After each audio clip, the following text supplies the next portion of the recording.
Um, hey, Trevon, have you ever done a podcast, finished podcast, and realized you didn't record it? Got a bathing suit and a jacket. I have done. It was $40 for everything. I haven't. You might mute. No you might mute I everybody's. had 4 pairs of shorts. Yeah, in the whole doing store. it now. Okay. I'm not going to allow them to unmute themselves at this point. There, so everybody should be muted. But Trevon, you should be able to unmute yourself, I think, as a co-host. Yeah. So I have done that. I've done 65 minutes of an awesome podcast and realized I didn't stinking hit record. So yes, I have done that. Okay. Well, just to verify, I'm looking at it now. It looks like this is now recording. So Thank everybody for joining us. Really appreciate you coming out to this virtual edition of Wildlife Wednesday. Format of the event, I want this to be interactive. We got 2 incredible people who are doing. I mean, we have a bunch of incredible people joining us. But as it relates to this particular topic in hunting Ibex, with archery equipment of all things, we've got 2 people who I'm just super thrilled to have with us this evening. So I want it to be interactive. I want everybody to have the opportunity to ask questions and ensure that they get as much as they want out of this event. So I've got everybody muted now so that we don't have a lot of background noise and interference, but I'm monitoring the chat box throughout the evening. So if you'd like to ask a question, you've got 2 options. You can either type the question in the chat box, in which case I'll ask the participants, or just let me know that you would like to ask a question, and then I'll go ahead and give you the opportunity to unmute your microphone so you can ask the question yourself. And you can do it whichever way is more comfortable for you, whichever way you prefer. As we move through the evening, it could be that we get to a point where I can give everybody the opportunity to unmute themselves freely. If we do that, please keep it on mute if you're not speaking, just so we don't have all the background noise. There's a lot of participants, and so the opportunity to degrade our audio quality by having interference is pretty high. So with that said, we're going to go ahead and get started.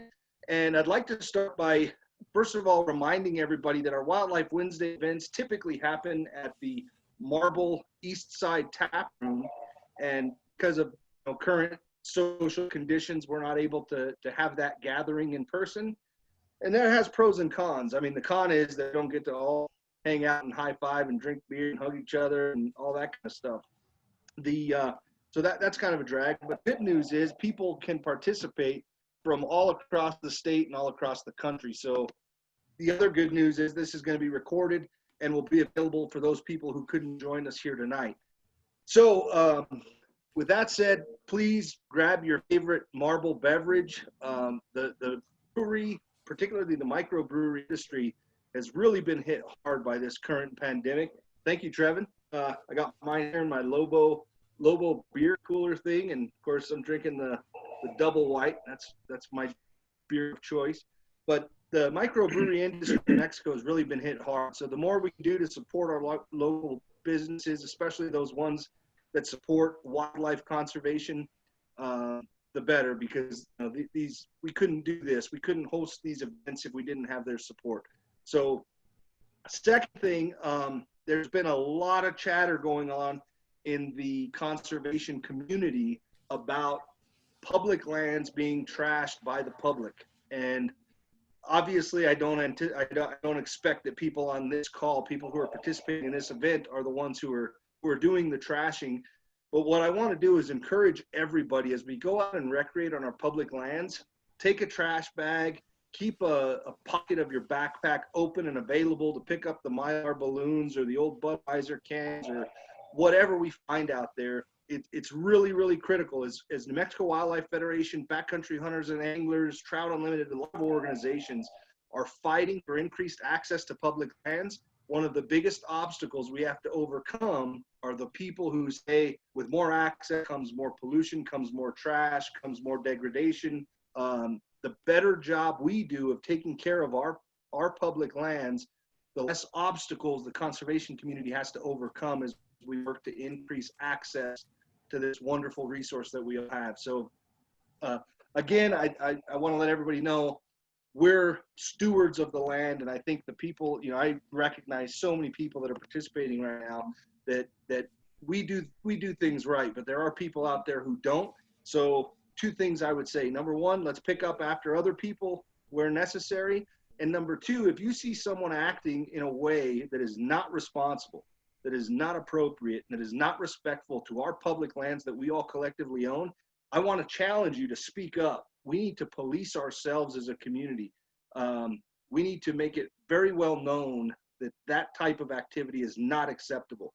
One of the most successful programs in the Department of Game and Fish right now is Operation Game Thief. And the people who use Operation Game Thief to report poaching incidents are primarily hunters. Hunters absolutely despise poaching, and I think hunters also need to despise those folks who would litter and otherwise be disrespectful towards our public land. So I just like to say that. Don't want to start the meeting off with a negative tone, but this is a big topic right now, and it really helps if everybody just unites around this goal of making sure that we keep our public lands pristine. Last thing, Great American Outdoors Act. I won't spend a lot of time on that because if you're on social media, if you're paying any attention at all, you're seeing what's happening with that. But we do anticipate seeing full and permanent funding for the Land and Water Conservation Fund. Likely within the next 2 weeks, this thing will be signed by the president. I think as early as Tuesday, we might see it pass through the full Senate. Passage through the House should happen shortly after that. When we have $900 million a year for Land and Water Conservation Fund, that's going to give us the opportunity to purchase pieces of land strategically that open up more access to our public lands. This is going to create parks and Little League fields in places like Tingley Beach and Albuquerque so that our youth and our inner city youth have a place to recreate outdoors and gain a love for the passions that we all share in hunting and angling. So as we work towards those access things, it really helps if all public land users are being respectful, appreciative, and taking care of our public land. So with all that said, the two individuals that we've got joining us, special guests this evening, are Trevon Stoltzfus and BJ Trejo. And these are two of the, two very, very accomplished archery Ibex hunters. Those of you that follow my personal Facebook page, you've seen that I've hunted Ibex with a bow and arrow many, many times. Never once have I released an arrow at an Ibex. So I have a special level of admiration for the accomplishments that these two gentlemen have been able to succeed in one of the most treacherous environments. And we'll talk a lot more about that as the evening progresses. I think what we're going to do, I'd like to give both BJ and Trevon, starting with BJ, an opportunity to introduce themselves, say just a few words about themselves and why they're doing this, why they've agreed to participate, and provide us with a few words of wisdom. So first we'll go with BJ, then Trevon will follow BJ, and then Trevon's going to show us a very short clip of film that's just terrific, and then we'll get into the question and answer session. So with that said, BJ, it's all yours. I don't know about words of wisdom, man, but here we go. All right, so yeah, BJ Trejo. I live here in Deming, New Mexico. My backyard is the Florida Mountains, which is, I probably spend an unhealthy amount of time up there, but I'm an educator by trade and spend every moment I can talking about conservation hunting, taking people out, trying to do the right thing. And I'm just doing this. I fully support what you guys are doing in the New Mexico Wildlife Federation and just like-minded people, man. Let's get this on, man. Trevon. Well, where do I start? I was born at an early age. Insert laughter there. I was born in Las Cruces, New Mexico, born and raised there. My family still lives there. My little sister and her brother live in Deming. So I still call Southern New Mexico my home, even though I've been in Colorado for almost 20 years. And I'm a filmmaker with a hunting addiction. I think that's a good way to put it. I love telling stories. And when I was able to draw what has been known as, or circles that I had heard about, the Rock, the Florida mountains, and draw the Ibex tag in 2014. I got to spend 15 amazingly painful days on that rock bow hunting Ibex, and never fired a shot. And I was blessed enough to get to draw it again in 2016, where I was successful. BJ was actually with me the last day. So I don't put myself in the same category of Ibex hunter as BJ, but I have been one of the fortunate few that was lucky to blessed enough to harvest a young billy and capture it on film. And I spent another 15 days in 2016 doing that. And I actually shot my Ibex with 30 minutes of light the last day. So I don't know how you can write a script any better than that.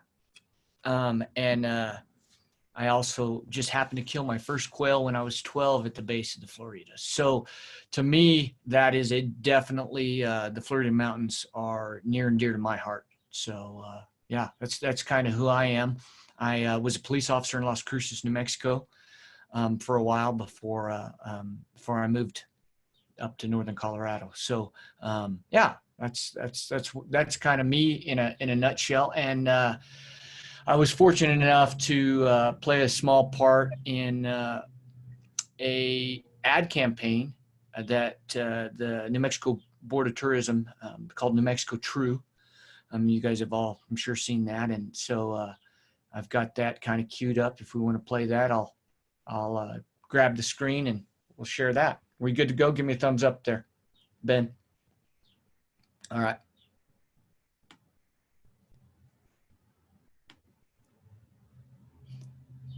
I just want to make sure that our audio is good on this. We tested it earlier and it worked flawlessly. So if it doesn't, it's BJ's fault.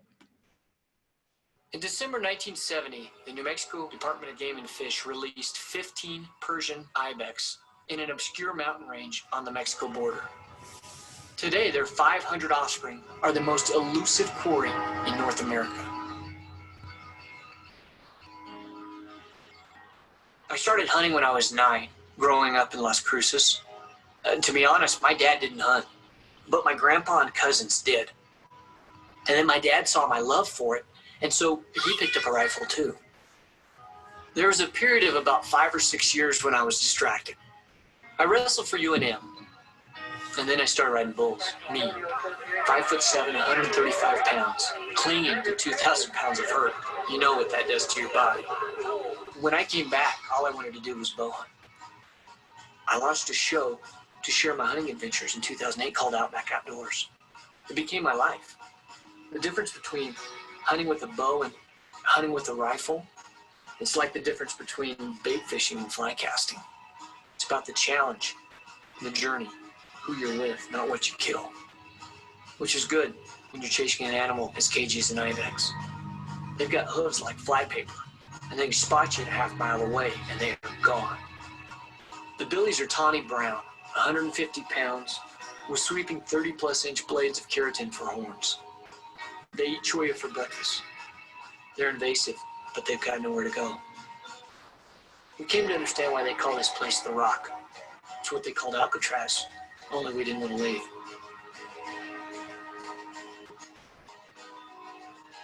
To get a shot on an ibex, you need a team. You need people to haul water, to glass. Everybody's got a job.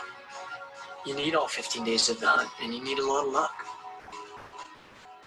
On one occasion, we had it.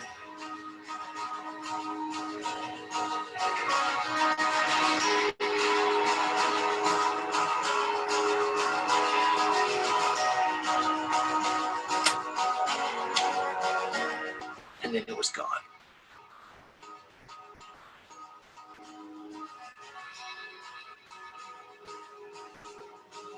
Toughest hunt I've ever left.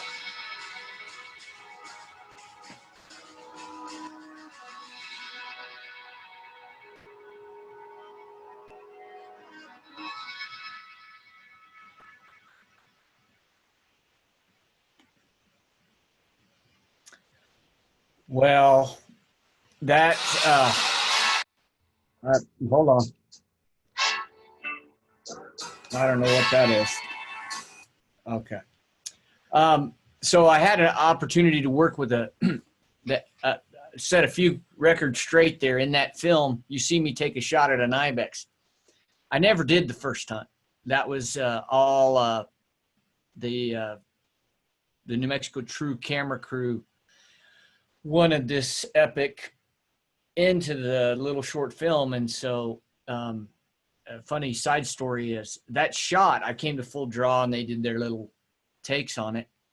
And then that's all 3D graphics. The same guy who does the Matrix and all the graphics on the Matrix films is the guy who actually put an arrow in there. That was actually a billy that I filmed at about 120 yards. I wouldn't have shot that far, but it made for an interesting story. And then the ability to come back in 2016 and actually kill a goat. It was pretty special. So to me, that I think even if that short film gets one person interested in how well the Ibex have done in New Mexico, I think it's a success story for sure. And BJ, you can probably speak more to this about how those animals coming from where they came from have adapted to that ecosystem there on the Florida mountains. No, without a doubt. I mean, there's not a doubt that they are comfortable in their habitat. I mean, I've never been to their native place, of course, but I did hunt with a gentleman that his father was actually from Iran and hunted Ibex in Iran as a kid. And he actually came here to the Florida mountains, and his son, he killed an Ibex. His name's Bob. And it was just neat to see because, from his homeland to come to here where they're here. And he said, yeah, they've done phenomenal. And it's actually very similar to where they their native land. I think for me, as people ask me all the time about Ibex hunting, and I'm in pretty decent shape. I stay in pretty decent shape. I can't stress how tough that mountain is. And I don't know if it has to do with the age of the rock formation, the fact that everything either pokes, sticks, bites you, whatever. It seems like on the Florida mountains, when you take a step forward, you also slide back too. There was plenty of times when we wasn't seeing animals. And BJ, you know this to be true. Anybody who's set up a spotting scope in hardly any time at all, if you're willing to, just spend a little time, you're going to find Ibex. But getting from where you're at, especially with the bow, to where those Ibex are, it's incredible because they're not like mule deer. And I try and explain this to people. Ibex can be patterned, but they're not like a mule deer that, okay, you watch them, they bed down. Okay, you're all right, great. We're going to make our move on this bedded mule deer. That buck's probably going to be there. If you let him get into his second day bed, he's probably going to be there through the afternoon. Ibex aren't that way. I mean, we watched a herd of 20. I think a rabbit jumped up and they were 2 ridges over. I mean, I don't even think it takes a rabbit. I think it just takes them to just say, like, I think I wanted to go from, Capitol Dome to South Peak right now. Right. Let's go. And they just take off. And you're exactly right. They're not, and there's always one watching you. That's why I'll never spot a bedded group of Ibex. Never will I even get out of my seat, because you're not going to get on them if they're bedded down. Not going to happen. All right. Yeah, I would agree with that. The first hunt, I think I was over eager. Maybe my mind overrode my common sense, and we actually packed into some areas that we could camp up on top. And my idea on that was, I'm going to be up there already. So then as I need to move around, I'm going to already be half of that battle of getting up the hill or getting up the mountain through the cliffs and all that stuff. That'll be done because I'm going to already be there. The mistake I made in 2014 was when I did that, I took my spotters out of the mix. I completely made them, because what I'd do is I'd get up there and then I'd see some really good billies in a place that they couldn't see. And so being able to have that help, like BJ was literally on the glass and he was signaling me in of where to move as the Ibex were moving. So what we're trying to do when I finally killed my goat in 2016 was I was trying to get up on what BJ, you guys referred to as an eyebrow of a cliff. Kind of looks like an eyebrow. And these goats are going up. Well, I don't know, didn't I go up there up and back like 2 or 3 times because they kept changing direction? Yeah, they were just moving around. Yeah. And I remember one time I think I told you, I said, dude, I don't know if I can make it. And you said, you got to make it, man. You got an hour of daylight left. You got to make it. And I just had to kind of dig deep. And I was really fortunate on that hunt, not only to have BJ kind of running the show on the valley floor, if you want to call it that, or the desert floor, but I had a cameraman with me that was young, Tanner Vernon. And, you know, whether it's a cameraman or just your hunting partner, he really in that moment picked me up and really encouraged me. And man, I don't know. Has anybody ever seen Groundhog Day with Bill Murray? You know, he wakes up every morning. It's the same day. For 15 days in a row, that's what I felt like. Every morning I'd get up and my attitude was good though. And I just would, you know, I'd say, hey, we're going to do the same thing again.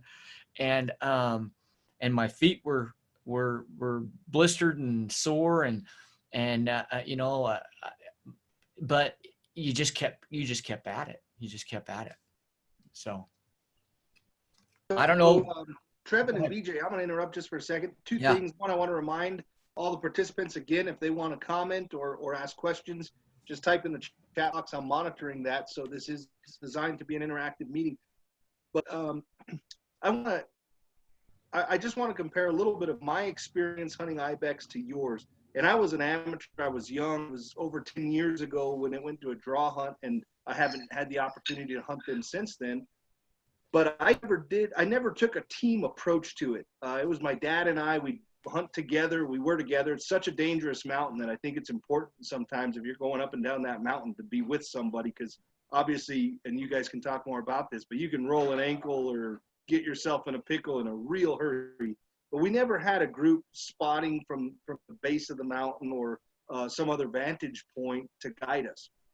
But the question I want to ask is, in some states, that's not legal. In some states, radio communication from a hunter to other people who are helping the hunting party is not a legal means of take. And in New Mexico, obviously it is. And it seems to be, from my observations and stories I've heard from a lot of people, that's a real critical component to hunting Ibex in the Floridas. And I'm just curious if either of you would like to address that and talk about the fair chase aspect of using a team approach to chasing this particular species. So on my end, I've seen both sides of it. I saw it work magically with Trevon. I've seen it work, you know, there's been close calls with it, but on my end, I have had both sides of it. My dad's, you know, he's hunted with me and he was instrumental in a lot of times getting me close. But the Ibex that I've actually taken, all of them were solo. I guess just because I felt I was quieter, I was more stealthy, but I don't know. I don't know. Trevon, you always, I mean, Trevon's deal's a little different. He's making film and he's doing stuff. Yeah.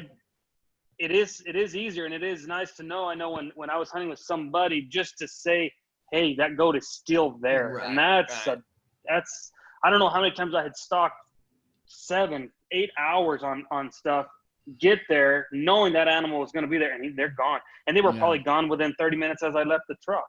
Right. And I think you hit the nail on the head there. I hunt a lot of states, and New Mexico, it is legal.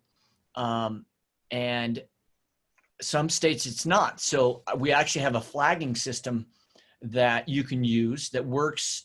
I don't think it works as well because, again, there's situations where you need to say little things that can be said quickly via radio or text or, whatever the electronic communication you're doing, that you can't do with a flag. But it is possible, because I've actually helped some guys with some sheep hunts where it was not legal for electronic communications, and we were able to flag them in. But BJ hit the nail on the head. There's something about Ibex, even more so than like a bedded mule deer.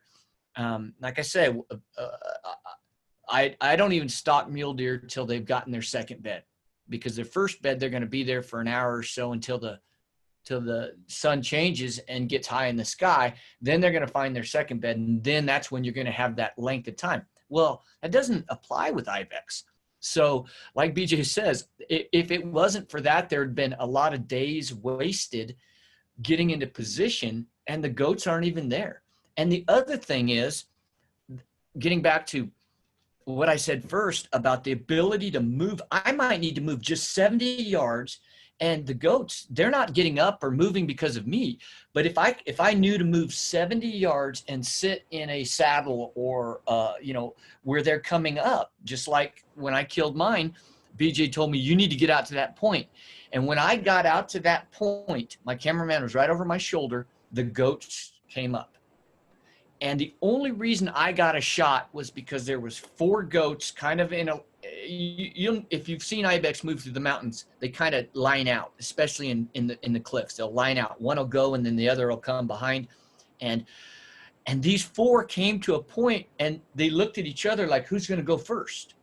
Well, by then I was at full draw and I was able to find the one that gave me the cleanest shot and take it. And it worked out.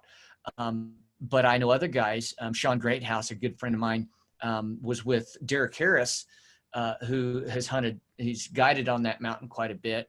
And I don't know how many, BJ, I don't know how many goats frickin' Derek has guided to people to, but quite a few. But with Sean, they were in a position where they just moved around, and here come the goats. The goats had no idea they were there. It was just more of an intercept or almost an ambush type setting where they were set up. The goats came in, moved completely naturally, and then they were able to take a shot. So, I think it is important that you understand the legality in the states. But in this situation, if you can get a buddy, and again, this is hard. It's a 15-day season or whatever. It's hard to have that much time off, let alone have your buddy to have that much time off. But if you can do it, where you can have some people on the ground. And there was even guys I ran into, and this is one of the things I love about that hunt. Everybody I ran into on the mountain, it wasn't like I was out hunting elk in Colorado on public land where you're like not giving away anything. I mean, there was times I'd run into people and we'd hunt all day together. I'd help them. I'd talk them in on goats, or I'd position them in. The other thing that I tried, which I didn't ever kill a goat, but I did get away with some pretty amazing movement, was a decoy. I had Montana Decoy make me an Ibex decoy. And there was times I didn't have any cover, and I popped that up. And of course, again, I always got a cameraman or two with me, and we'd hide behind that thing and move across open country. And it bought us some time. So I think there's some different strategies you can use. But like BJ says, I mean, you killed all those goats that you killed by yourself on the ground. Yeah. So that was coming from the, and I have a whole different deal too. But again, like I mentioned, I live here. I spend a tremendous amount of time. There's not many Ibex that I don't know where they are, especially during hunting season. I know those animals. I know where they're going to go. I generally know their habits. I mean, of course, they do change during hunting season when Trevon's out there chasing them around. But, yeah, I mean, it just, I don't know.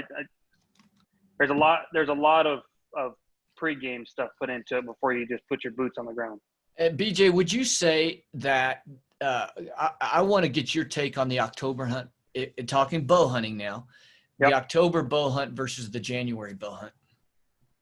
So I'm being careful here because I don't want people putting in for the same hunt I'm putting in for, you see? Well, okay, then let me give you I'll give you my take. I'll give you my take, and you either agree or disagree. In my opinion, there's some advantages to October and some advantages to January. And the advantage to October is you're hunting goats that haven't been pressured for as long. The weather, I don't consider the weather, since I've been in Colorado, I don't consider the weather in New Mexico a factor, because what I used to consider cold, I consider nice now, because I've been hunting up here so long. But the snakes are much worse in October. So if you're afraid to have a problem with snakes, just know that.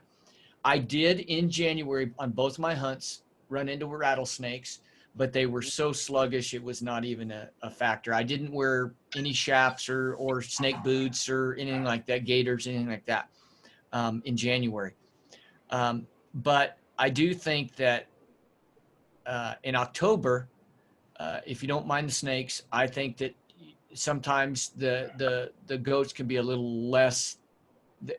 Are they in bigger groups in October, would you say, BJ?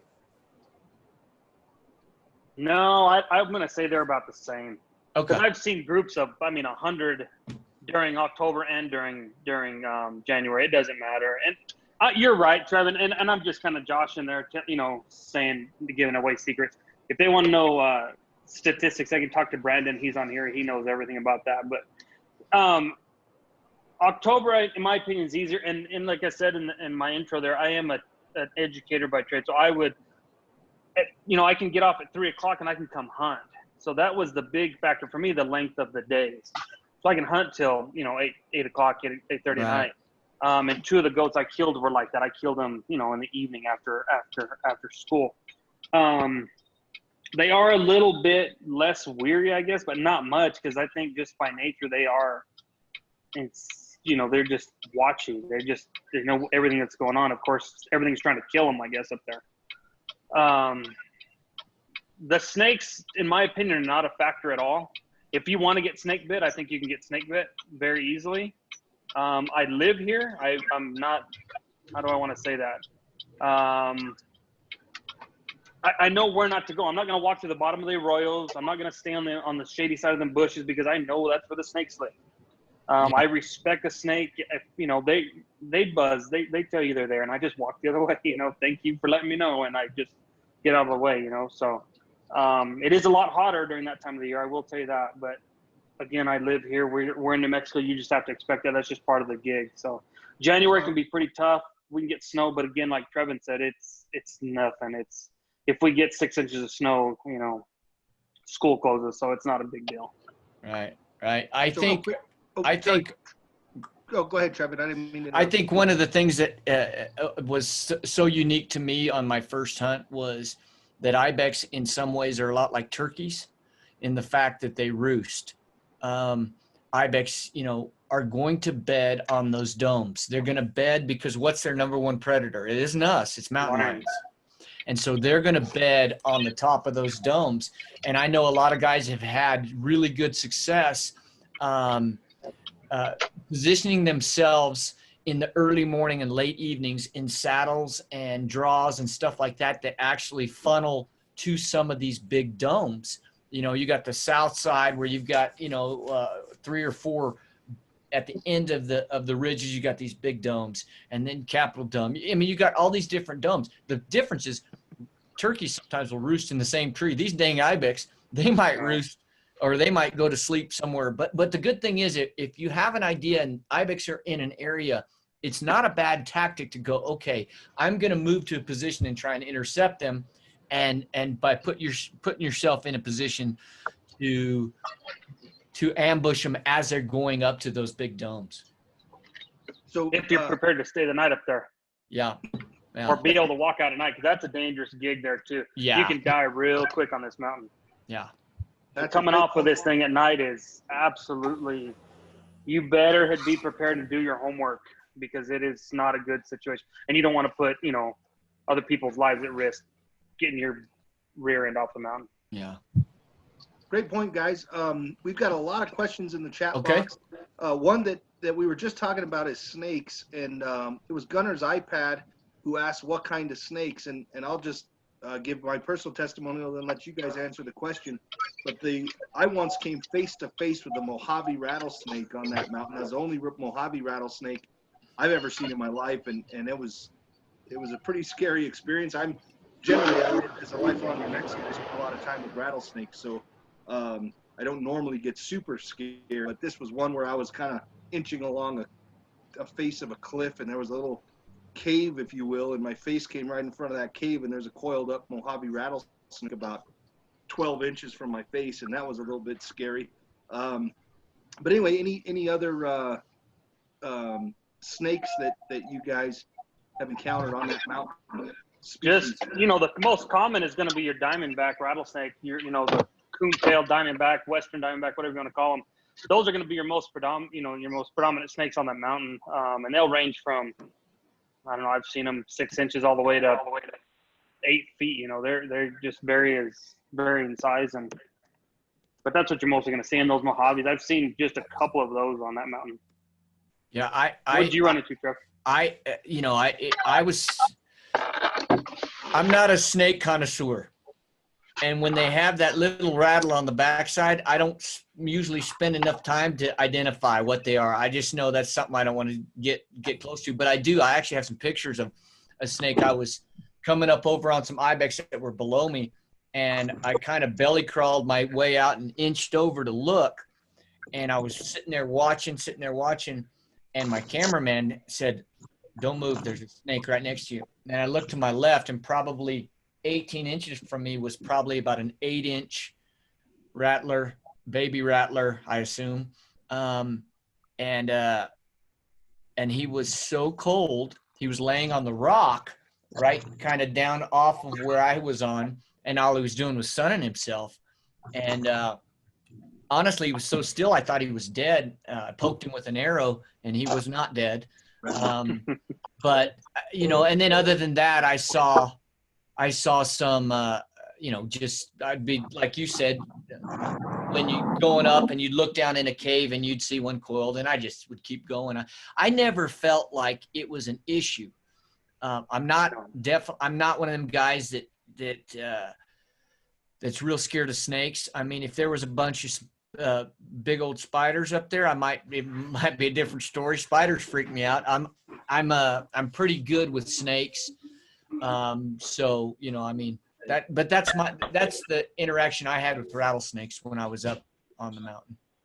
And, I hear stories of people talking that they've seen 30, 40 rattlesnakes a day. I feel that that's very exaggerated. In my opinion, I might see 3 or 4 a season. Yeah. And I guess that's just because I'm not looking for them either.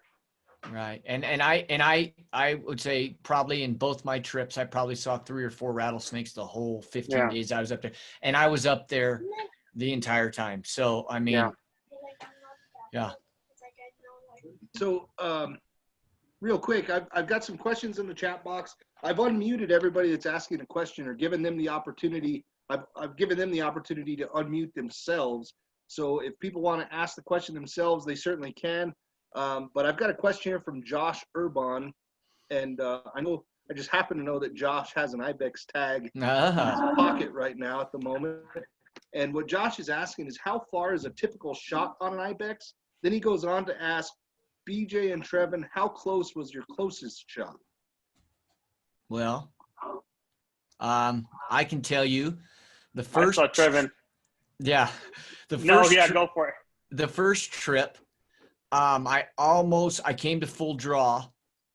Actually, I was about to draw, and I was actually above the goats. They were down below. We had worked off to a cliff face, and they were at the very base. And my compensating rangefinder, which is pretty close. It's not exact, but it's pretty close. Said to shoot him for 32 yards. And then after, when I was just about to draw, my cameraman tried to lean out a little bit more and clanked the rock with his tripod. Different cameraman than the second time, but, and of course the goats were gone that quick. And then I clicked my rangefinder off the angle compensation, and they were 92. So that's how steep of a slope I was shooting down. One thing I would tell people, this is a little side note, but if you have a tag in your pocket and you're going to go hunt Ibex, is I want you to go and I want you to understand what third axis on your sight is. Okay. People don't realize this. You have your first axis, which is just how level your pin is. Then you have your second axis, which is, this way. Then you have your third axis, which is actually this way. Okay. Most sites nowadays, like a Spot Hogger or Montana Black Gold or some of these other sites, have a third axis adjustment. You need to go to Hamsky Archery's website. They explain third axis, and I'm not trying to sell you a product. What I'm trying to help you understand is why it's important. When you're on extreme angles that are more than 45 degrees, okay, third axis becomes an issue. And you can be off. We were doing some testing where you're off. You can be off 6 inches at 60 yards. So that's either making a very poor shot on an Ibex or completely missing, even if everything else is right. So that's very important. The other thing I would tell you is that you need to set your third axis not static. That's the other thing. You'll see a lot of bow shops will take it and they'll turn it at a 45 degree and they'll set the third axis. But I did a test before my Ibex hunt. I put a laser on my arrow and I put a laser on my stabilizer and I pointed it at the wall. And as I drew, those lasers moved because your riser on your bow, and I don't care what bow you shoot, is going to have movement because it's designed to be that way. There's going to be tweak. So the only way to perfectly set your third axis is at full draw. Go to the Hamsky Archery website. They have some great videos on that. And they actually have a little leveling tool that you can use at your house. You don't need to go to a bow shop to set your third axis, but that's very important. So as a long-winded answer to tell you that I almost got a shot the first hunt that would have been shoot it for 35 yards when it was actually 92. That's a little bit far. I mean, that's a far shot. There's a lot that can happen in that distance. Now I was shooting comfortably out to a little ways. I'm not going to say what I was shooting comfortably out to, but I did have a shot that I missed the second hunt that was a little over 70 yards, and the goat just wasn't there. Literally was not there when the arrow hit. I'm thankful for that because I would have felt bad about wounding. But that goes back to the fact that the Ibex, these Ibex don't necessarily just stand. And, he didn't even know I was there. It wasn't like I spooked or whatever. He just moved. He was just moving. I ended up killing my goat at 21 yards. Good deal. That was good information there, Trevon. No, and thank you for clearing some stuff up. Yeah. To a preface of it is I am comfortable shooting at a distance, but that doesn't mean I'm going to shoot an animal that far, right? I mean, I competitively shoot. I'm a competitive archer. I shoot very comfortably out very far, but I will never do that. And that's just for me to, fine tune stuff to me. And like he said, things change and the wind up there always blows. There's never a calm day up there. There's canyon, it's just always windy. So I have shot, I think the closest I shot was, I believe he was 68 yards, which is the first goat I ever killed. And that goat was very rare. It was actually straight across from me. I had, like he said, I pulled up on Ibex and ranged him at, shoot for, 35 yards. And then you get the line of sight and it's like over 100 yards. So you have to be very smart about that because you'll get in the heat of the moment. You'll pull up, throw the rangefinder on there and, he's 27 yards. And then you shoot, an arrow never gets there, and it's, or, and heaven forbid you wound something because that's something you got to live with. I don't know. Closest shot, I would be very comfortable shooting at 50, 60 yards if somebody's, I would say that's going to be about the average ethical shot up on the mountain if I'm trying to preach to somebody about it. So, well, and I'll even take that a step further. What I would do if I were you, and this is what I did, is you need to have different limits for different conditions. And what I mean by that is, here I am at my house. I have a range. I'm standing up. I don't shoot when it's super windy, right? And I stand back and I'm dropping pretty good group at 100 yards. Is that my ethical range? Heck no, that's not my ethical range. So what I have to do is put myself in those hunting conditions to understand what my ethical range is, i.e., I got a 20-mile-per-hour crosswind. All of a sudden, my ethical range for those conditions, oh, but wait a minute, now I'm on my knees. I'm not standing on flat ground, or maybe I'm, unbalanced. When I practice that, I find out my ethical range for that drops to about 40, right? Yeah. And if you're not honest with yourself, when you release an arrow and you hope it hits the target, yeah, that's probably not the best thing to do. So before you get on that mountain, understand under certain conditions, that's going to hamper your ethical range. I'm not telling anybody how far they can shoot because that's not my job. I'm not the ethics police. My job is to say, with me and the way I shoot under certain conditions, I can shoot 70 yards. The next day, conditions change. All of a sudden, 35 is my max. I have to be willing to put those parameters on myself, or you're just flinging arrows and praying. Same thing with the rifle. I mean, if you're hunting Ibex with a rifle and you're out there plunking steel at 1,000 yards, that's great. But what about if you had to huff up and now you're out of breath and you're coming over and you're not getting a steady shot and you're offhand shooting? What's your ethical yards? It ain't 600. It's not going to be. So you have to make those decisions before you step foot on the rock. And you need to practice those conditions as well too. And I see people, they'll talk to me and I get Instagram, Facebook, questions. Hey, what do I do? I've been shooting off my roof. I've been shooting off my balcony. I'm like, that ain't going to cut it, Jack. You had better make a trip somewhere where there's some mountains and some, very steep shots. It's not going to, shooting out of like a tree stand and shooting out of here is not the same.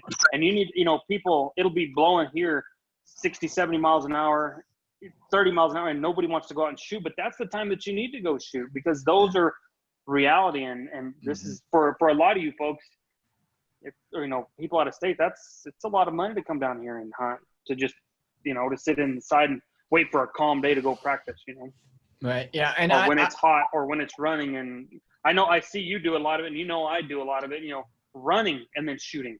Yeah. Get that heart rate up and then shoot the bow. Yeah. Because that's reality. And the fact of the matter is, I mean, those calm days are the days you make sure your bow's dialed. Everything's right. Your broadheads are flying. And that's the other thing. I think I saw something on the chat about, what poundage would you shoot the same poundage for Ibex as you would elk? I would say this. If you're shooting deer, whatever you would shoot deer with, I would confidently shoot at an Ibex, an antelope, a deer, that sized animal. I would feel confident with that. The bottom line is you need to shoot what you're most accurate with. I just drew a Colorado moose tag. So yay me, right? 21 years and finally get to go moose hunting in the lower 48.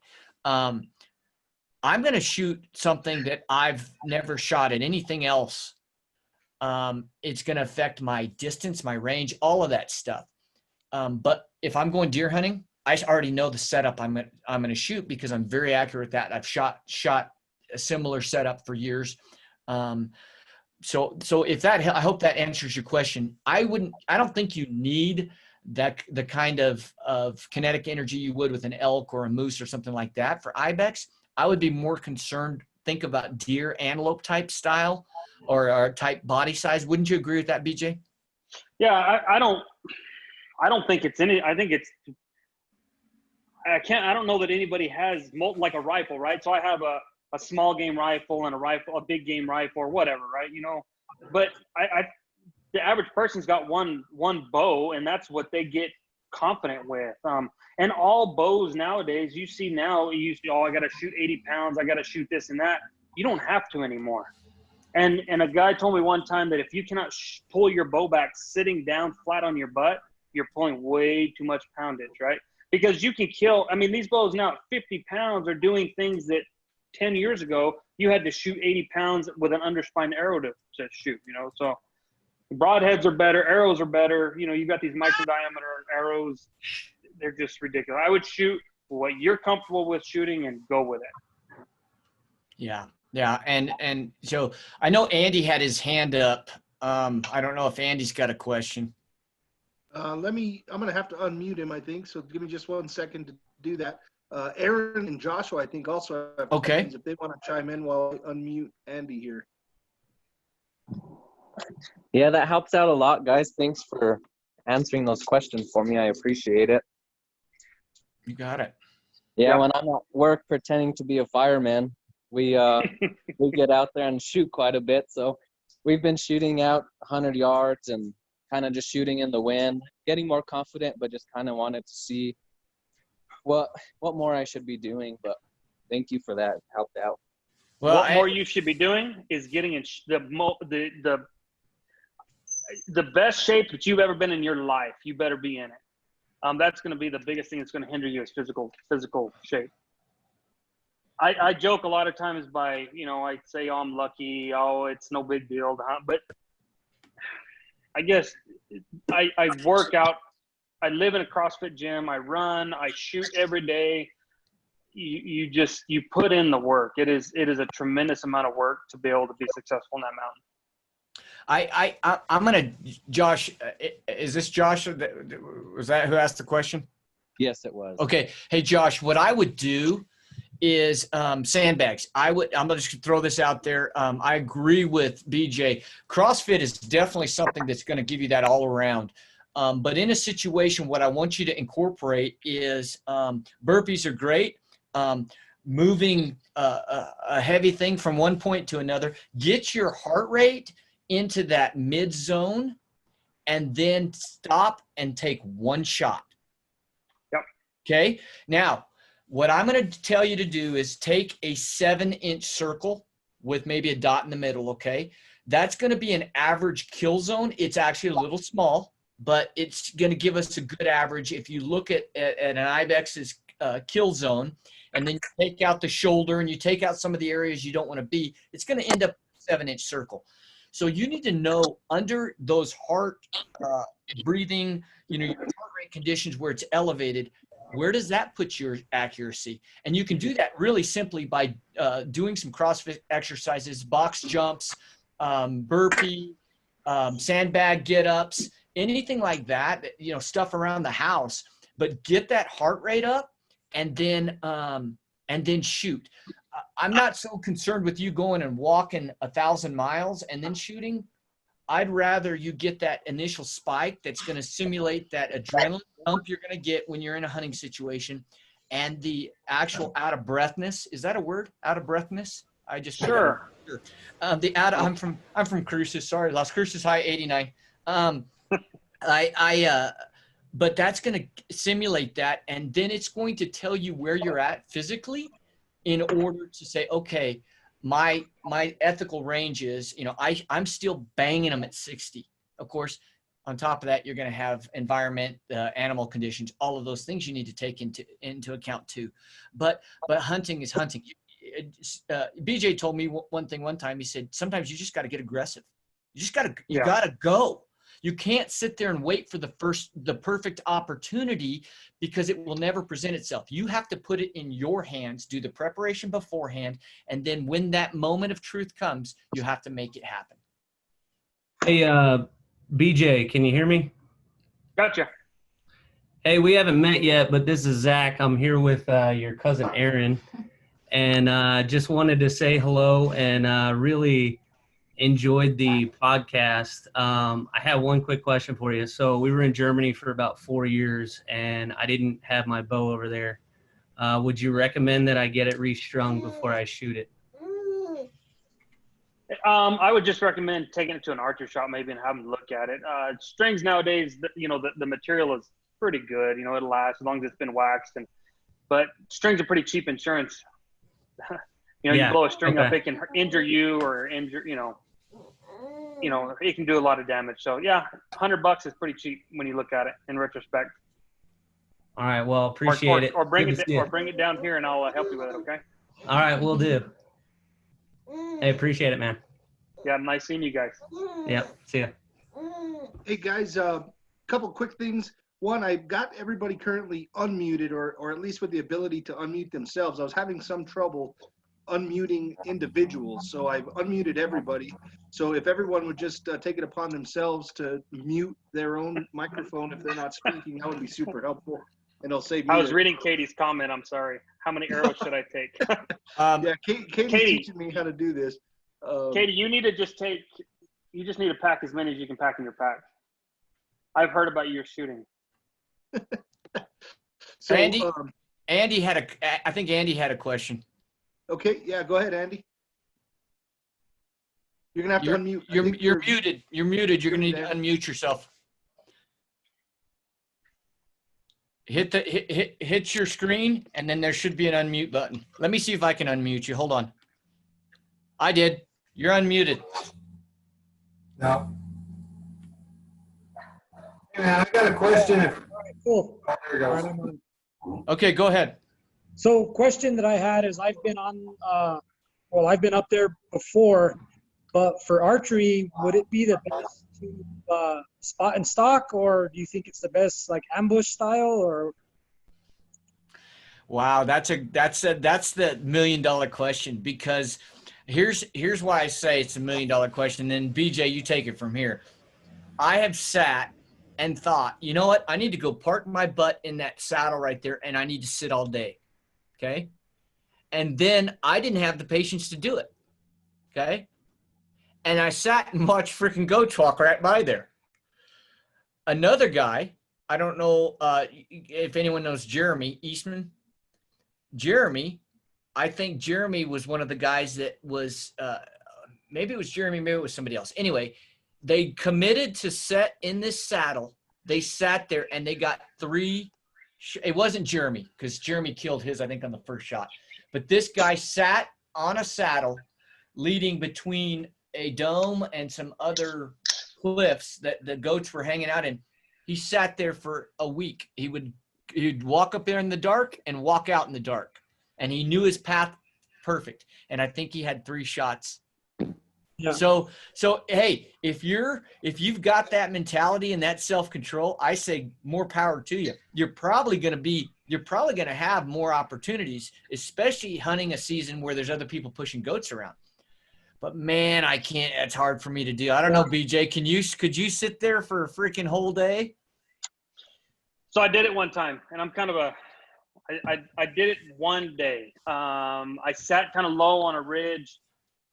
Because I've been watching these goats, and there was people hunting this particular little ridge. They were just chasing these goats around. I was like, you know what? I'm going to just sit there one day. Right. Sat there for, I don't know, 3-4 hours till the sun started coming up. I was kind of laying, I was kind of up under a little rock, some rocks there. Sat there till the sun started hitting me, and I was like, you know what? I can't. So I hiked up a little bit further, got up in these other cliffs. Not 30 minutes later, Ibex ran around the corner and stood on top of the rock that I was laying under. So it happens. I don't have the patience. I don't have what it takes to do it. I'm very picky at the Ibex that I pursue. I mentioned earlier, I will never chase an Ibex that is bedded, because they're watching you already. You think you have them outsmarted. You don't.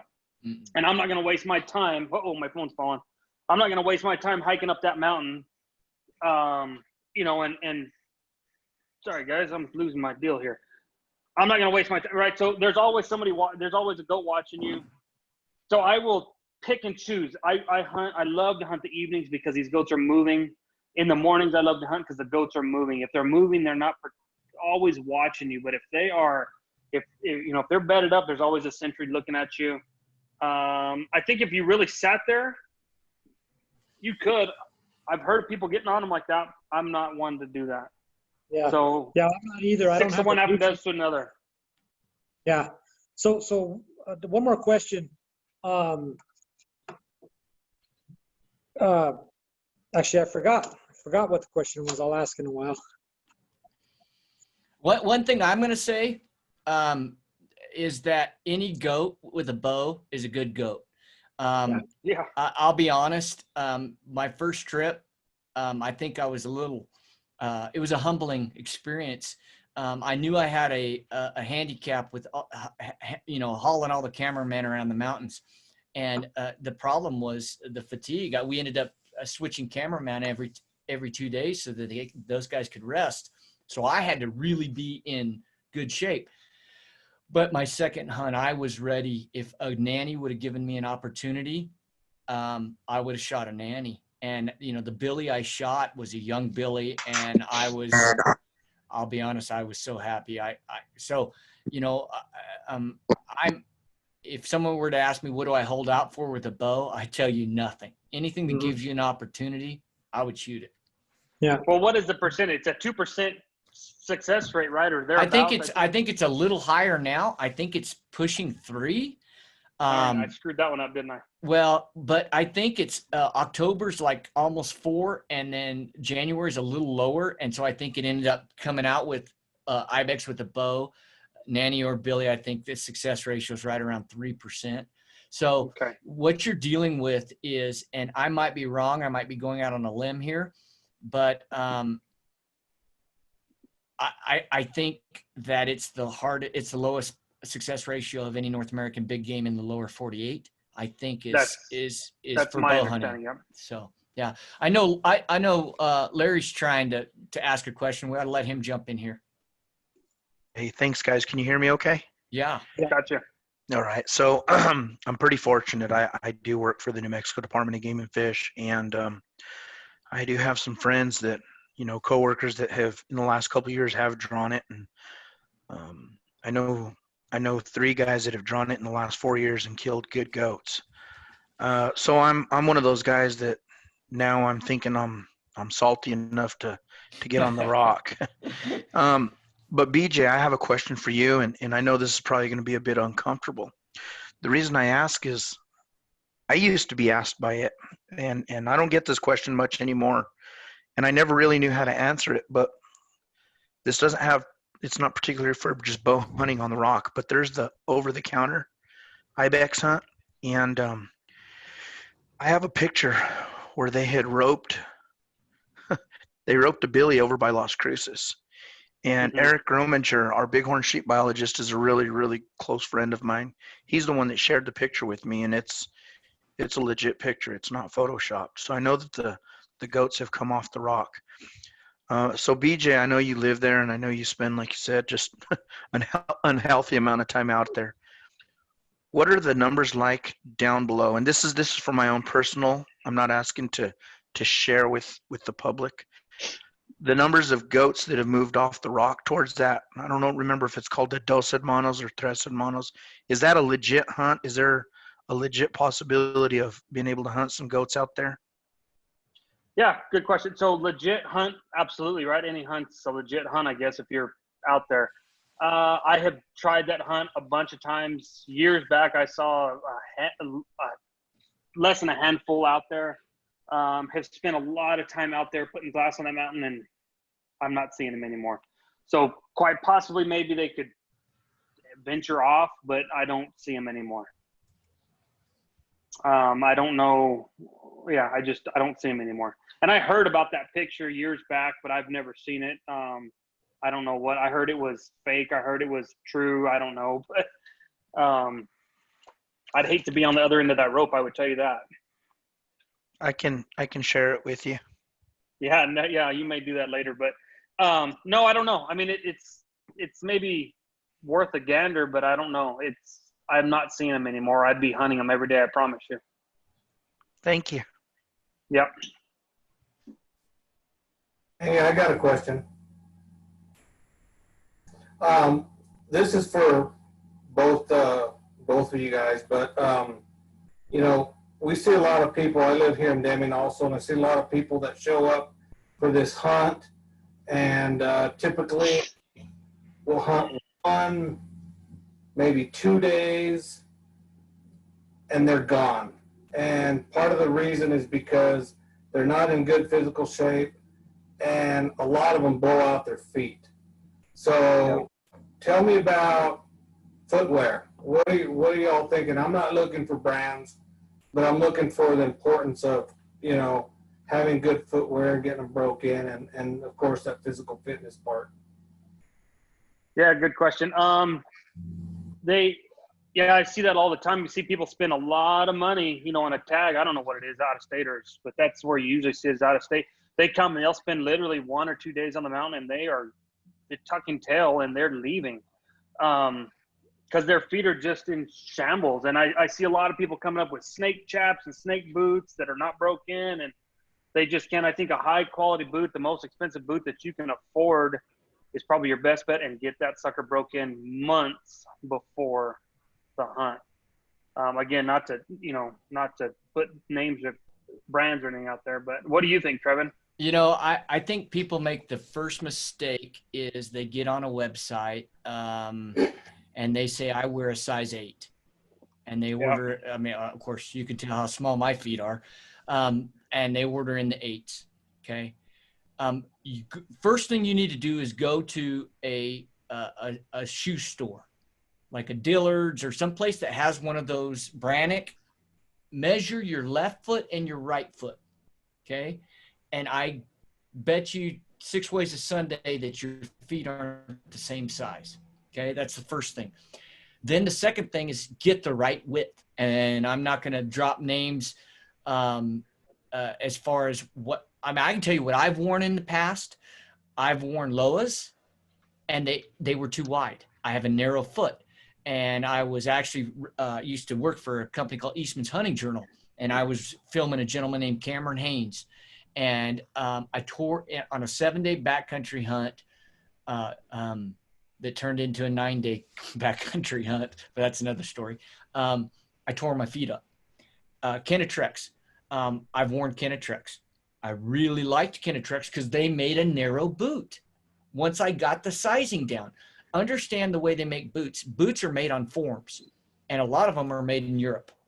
Okay, so when you get a good hiking boot, it's usually Italian, Spanish, or German, okay, are some of the high ends. And yeah, you're going to spend $250 to $400, okay? But understand, if you take care of your boots, they'll handle the rock, okay, if you take care of your boots. Now, BJ, a guy who spends so much time on the rock, and Derek Harris, another buddy of mine, they spend so much time, they're going to wear a boot out much quicker because that rock is so rough. But I didn't wear my boots out in my hunts. I still wore them after that, and they worked fine.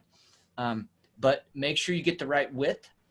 Make sure you get the ankle support that you need. And then the third thing is, and I know it probably should be toward the front, but those boots have to be broken in. But in order for them to break in, you need to make sure you're getting the right sizes. Okay.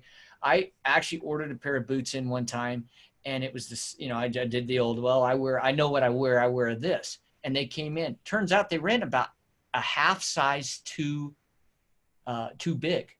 So I ended up getting like a half size smaller. They happen to offer it. Sometimes on those bigger sizes, they don't, like 11s and 12s. It's either an 11 or a 12. So I think you have to go with something that I like the boot that has a rand around it. And so what that is it's a rubber piece that comes up. What that's going to do is, a lot of people think it's going to help you for waterproofing. It has nothing to do with waterproofing. It's more about being able to protect that boot. Some people like a stiff boot. I did not for the rock. I did not like a stiff boot. I wanted a boot that was medium. I didn't use a boot like I would use when I was antelope hunting, but that's almost tennis shoe like a Solomon or something like that. I liked that middle ground. And I ended up, I think I hunted with a Mindel boot that did really well for me. So I think I could tell you, you need to go get this boot, and then you go try it on and it doesn't work for you. So I don't want to do that. What you're going to have to do is like BJ said, is you're just going to have to put your foot in them. And walking around the store will tell you some stuff after you've measured your foot, but then you have to get out and you have to walk. The other thing I would say is get a liner. You can get, it's almost, I hate to say this, but it's thin like a hose, but it's like knee high. Get some of those, and then you get a good synthetic or a alpaca or a wool sock. But if you'll get that liner and put that liner in there, that'll help whip that moisture away. And then, of course, that wool or that alpaca or that synthetic will keep that moisture from your foot. Where you really mess your feet up, and I don't care if it's ibex hunting or elk hunting, is wet feet. And on the rock, correct me if I'm wrong, BJ, but on the rock, your feet ain't gonna get wet from anything but your sweat. Yeah, So and on that too, I wear just wool socks, whether they're Smart Wool or Lorpins or something like that, Fox Rivers, and I take multiple pairs of socks with me too, and I'll change them. I'll rest and I will change my socks out and let them dry out, because if your feet are gone, your hunt's over, man. Yeah, that's the first thing. And I was when you guys were talking about the abandonment rate, and maybe Larry's heard something, because I think a game warden told me this in 2014, that I think they did some research, and the ibex hunt was the number one, the highest abandonment rate for people that had tags, meaning that they hunted the less. And I don't know what, I think at the time it was a day and a half or 2 days, and people, that's the amount of time that people stayed and hunted, because and I think the number one reason they can't handle it is your freaking footwear. Yeah. Well, on that steep cliffs.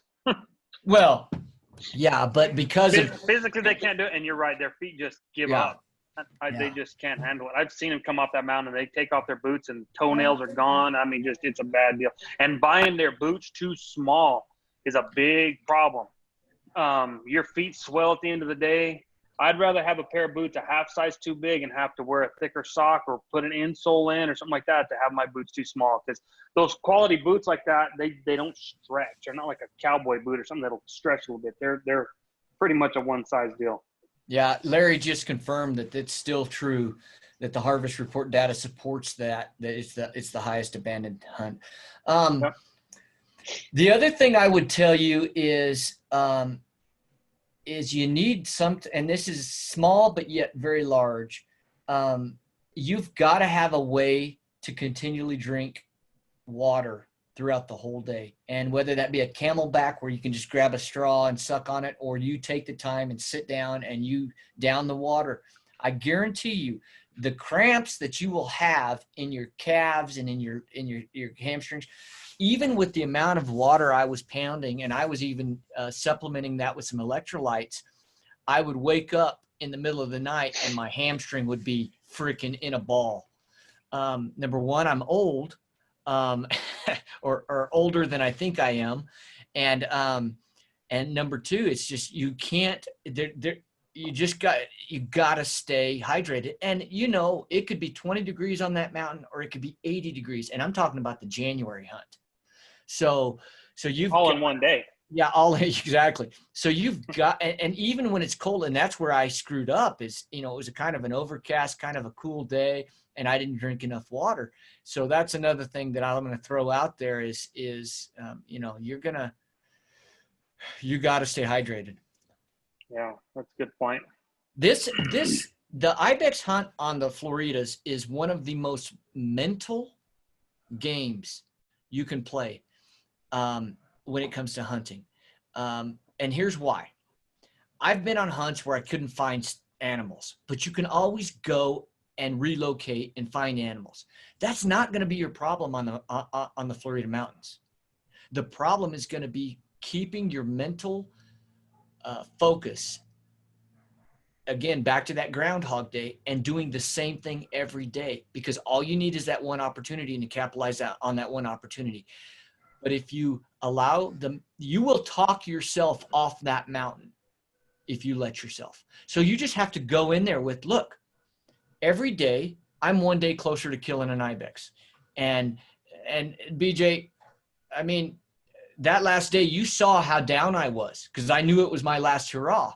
And sometimes you need a guy like BJ to go, no, you can make it. You just got to do it. And I just dug deep, and I was really fortunate to have the guys around me, including Tanner and some of the other guys that were there, to be able to say, my dad was on the floor with BJ there, you know, glassing up. And then when it all came together, I'm telling you what, there's a picture on my profile of, I think BJ, maybe you even took it, where I'm standing there. There's this tiny little Billy on this on this rock.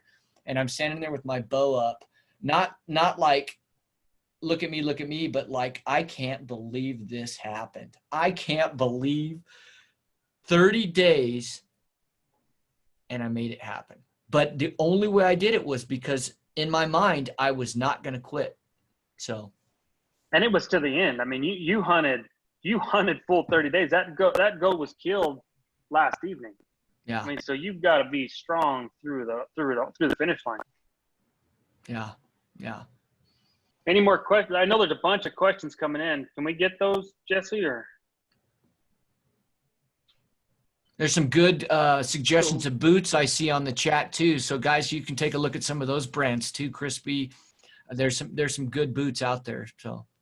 Yeah, so what I'll do, and again, everybody has the ability to unmute themselves at this point. So if anyone wants to take the opportune time to ask a question themselves, they can certainly do that. But here's a question that JP asked, and on the chat, it's ORLBXW. I don't know what that means, but JP, novice bow hunter, picked up this activity in the last couple months, so excuse the novice nature of the question here. But John Pierce asks, how much time do Ibex spend on the rocks compared to vegetation/food areas? Also, how often do they water? They don't water. They get all their water from vegetation. Yeah, they Game and Fish put in these waters, BLM. I don't know who put the waters in. They're like these big upside down umbrellas. They put them in when the Ibex were originally put on the mountain, but they don't work anymore. They don't hold water. I have witnessed Ibex lick water off the seeps, when the springs are running off the sides of the cliffs. But they don't. I have never witnessed them come to a water. You just see them eat vegetation. They get enough out of the vegetation. And what was the second part of that question?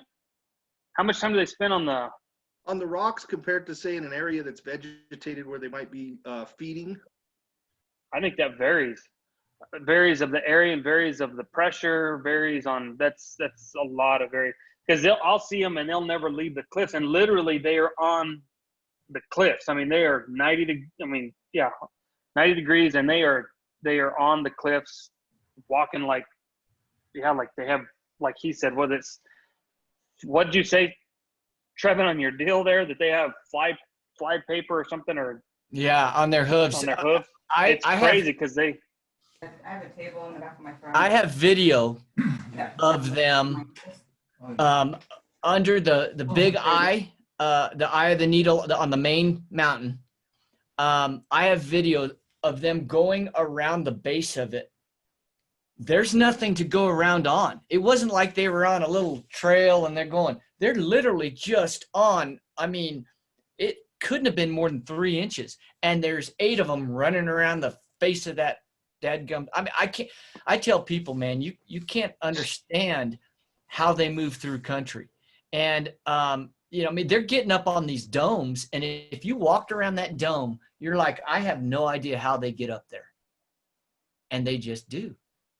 Yeah. So like BJ says, I've seen goats stay in the cliffs all day and they're feeding on whatever's there, whether it be cactus, whether it be cholla, whether it be, they're just amazing animals. They're amazing. Yeah, so and there's no time. It's not like in the morning, they're going to be, down in the saddles feeding under the, there's no rhyme or reason. Right. They are where they are. Mm-hmm. So this is a question from Katie that I really appreciate, because this is something that I struggled with. I got myself convinced that I'm going to change the way I pursue these Ibex if I ever draw a tag. But the question is, again from Katie, I don't know if I can hang for multiple days in a row hiking all the way up and down. I realize having a spotter and coming up from the bottom can be an advantage, but with a higher number of animals and hunters on the mountain, is sleeping on top and taking advantage of Ibex being pushed a viable option? Well, that's a great question. And that was my thinking in 2014, exactly the same thing. The problem that came with that is that the Ibex knew I was there. Okay. And where I thought I was saving myself the trip up and down every day, which in 2016, I did the opposite. I stayed on the bottom and I picked and chose my battles, if that makes sense. Kind of like BJ said before, there's times just because you see Ibex there doesn't mean you go run at them. You have to pick your battles. Okay. And by staying up on the mountain, you completely take your spotters on the ground out of the equation. And if you're going to do that, then your best bet is to already have your ambush place picked out, and you have to commit to stay there. So let's say you got a tent or a bivvy or whatever, and you're on a ridge over here, and there's a great saddle. You've seen Ibex move back through. Then, before light, you work your way over there, you set up and you stay. But if you are going to be in there and you're going to try and spot and stalk by yourself, then you're in a position kind of like what BJ's talked about, where he actually likes to do that.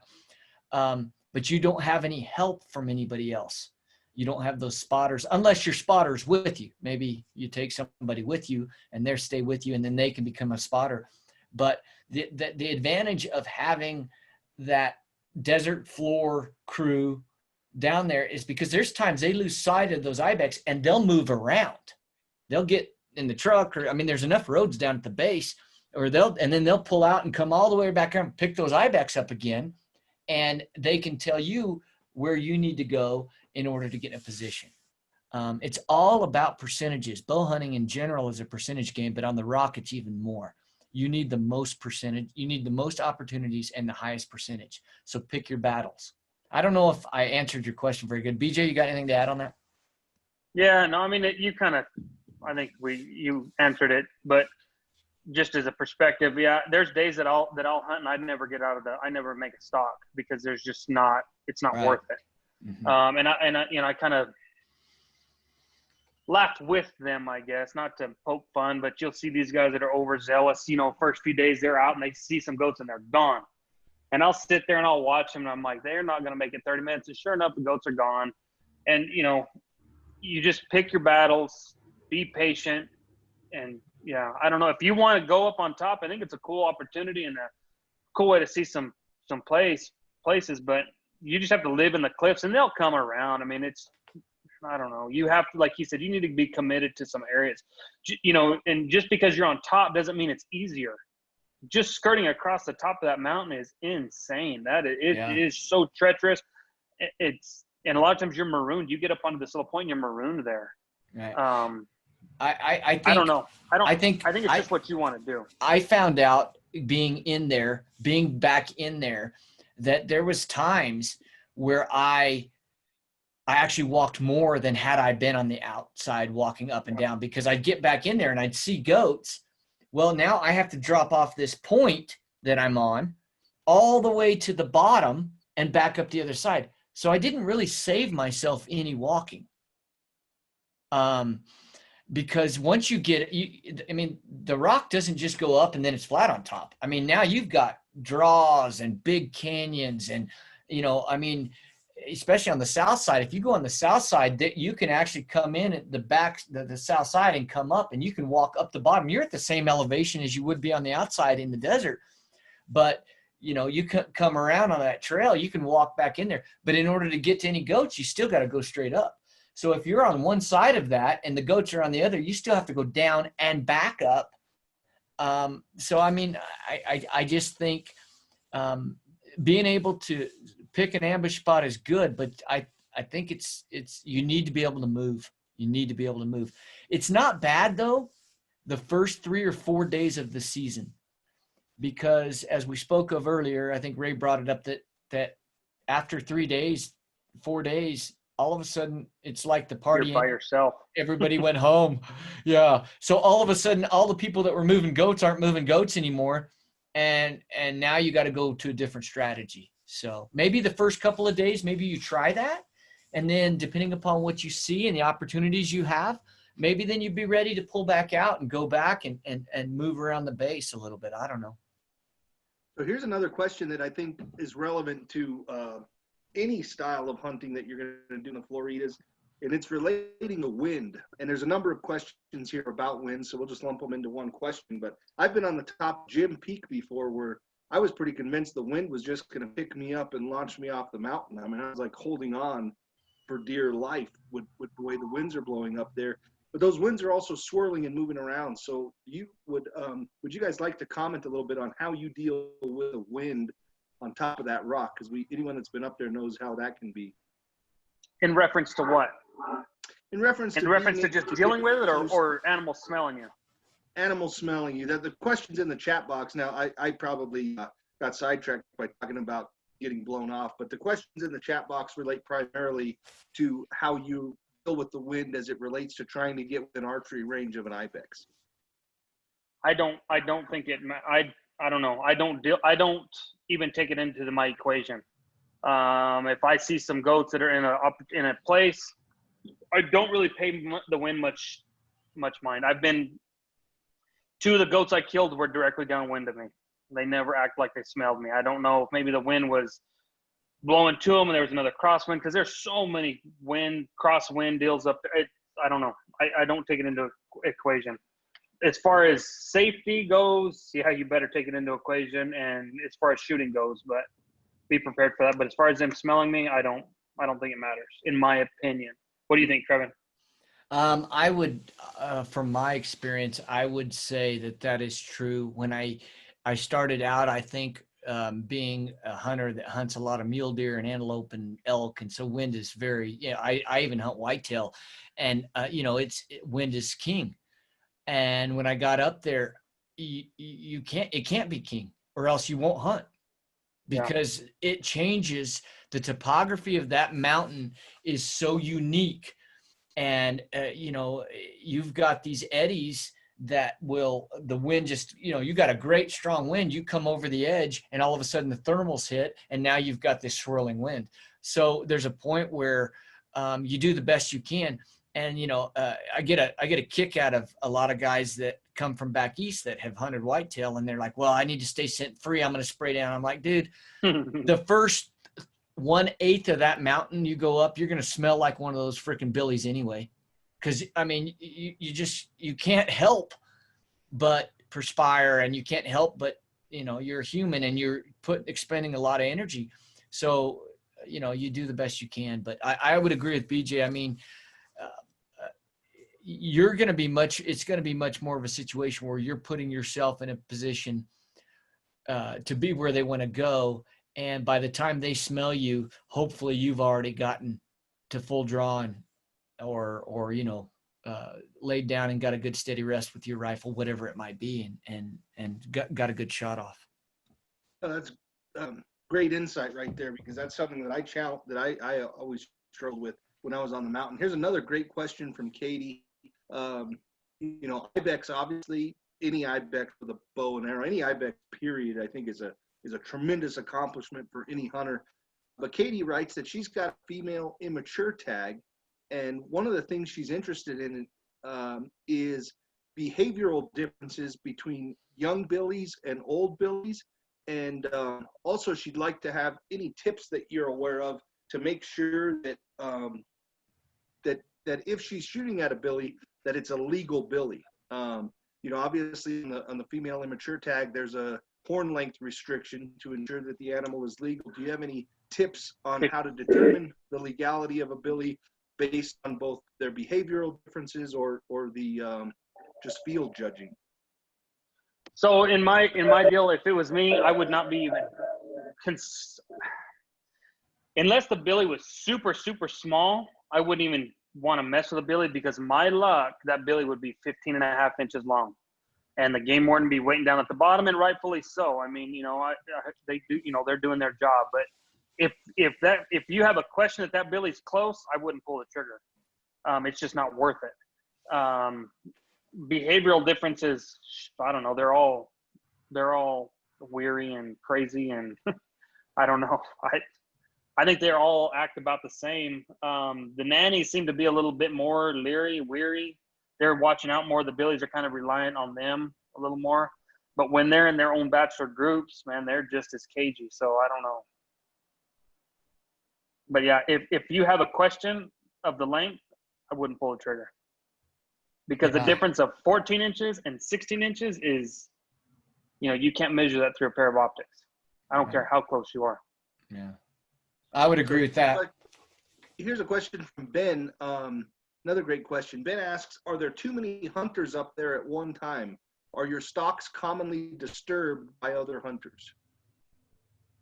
I can answer only my experience, and my experience is 9 times out of 10 when I meet a hunter, we actually work together on a stock.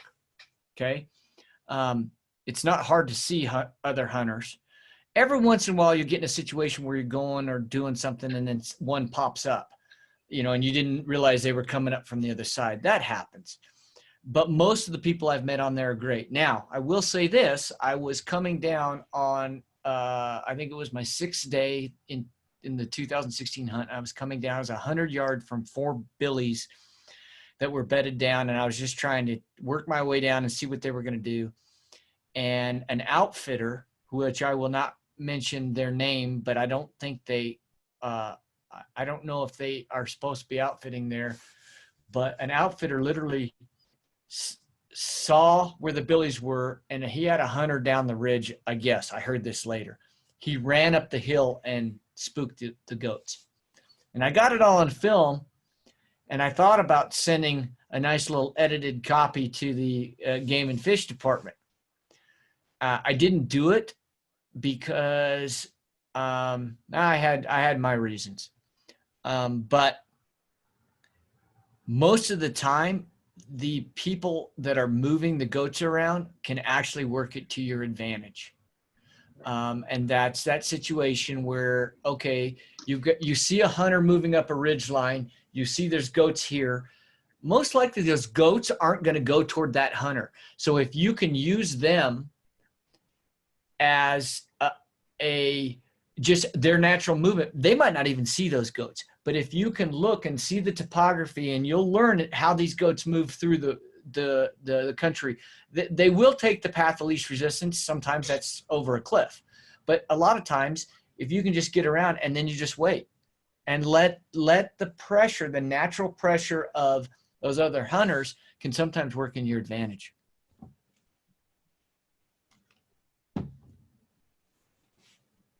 BJ?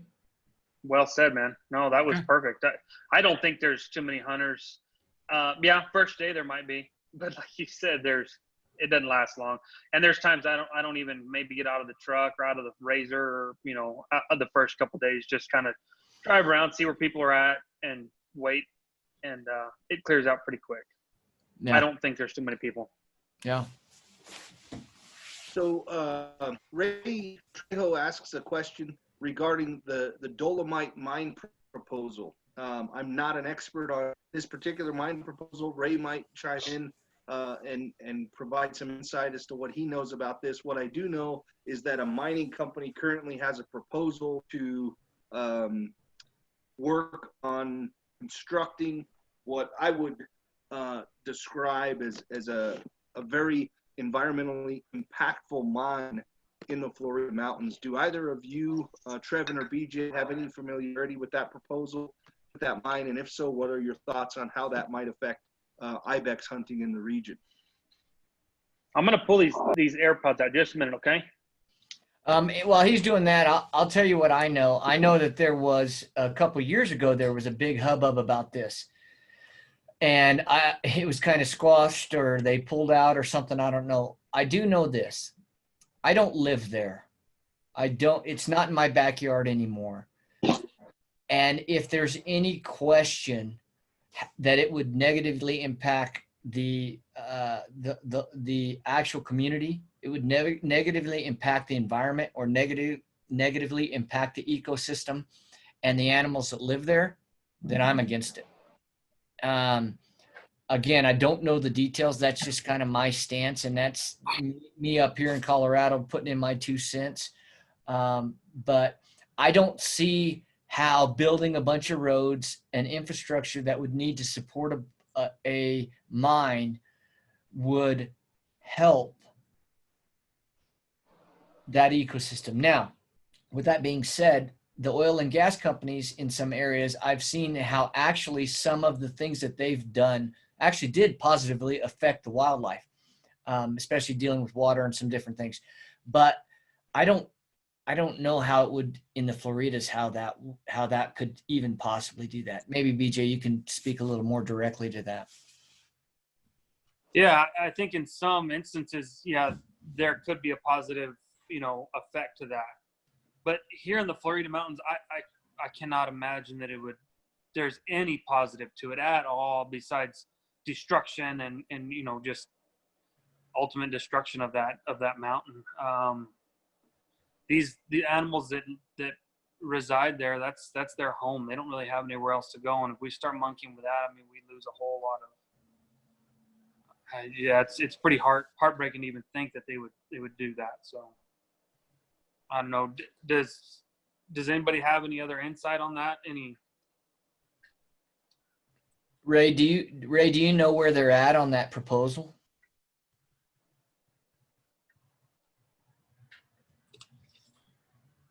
Have to unmute Ray.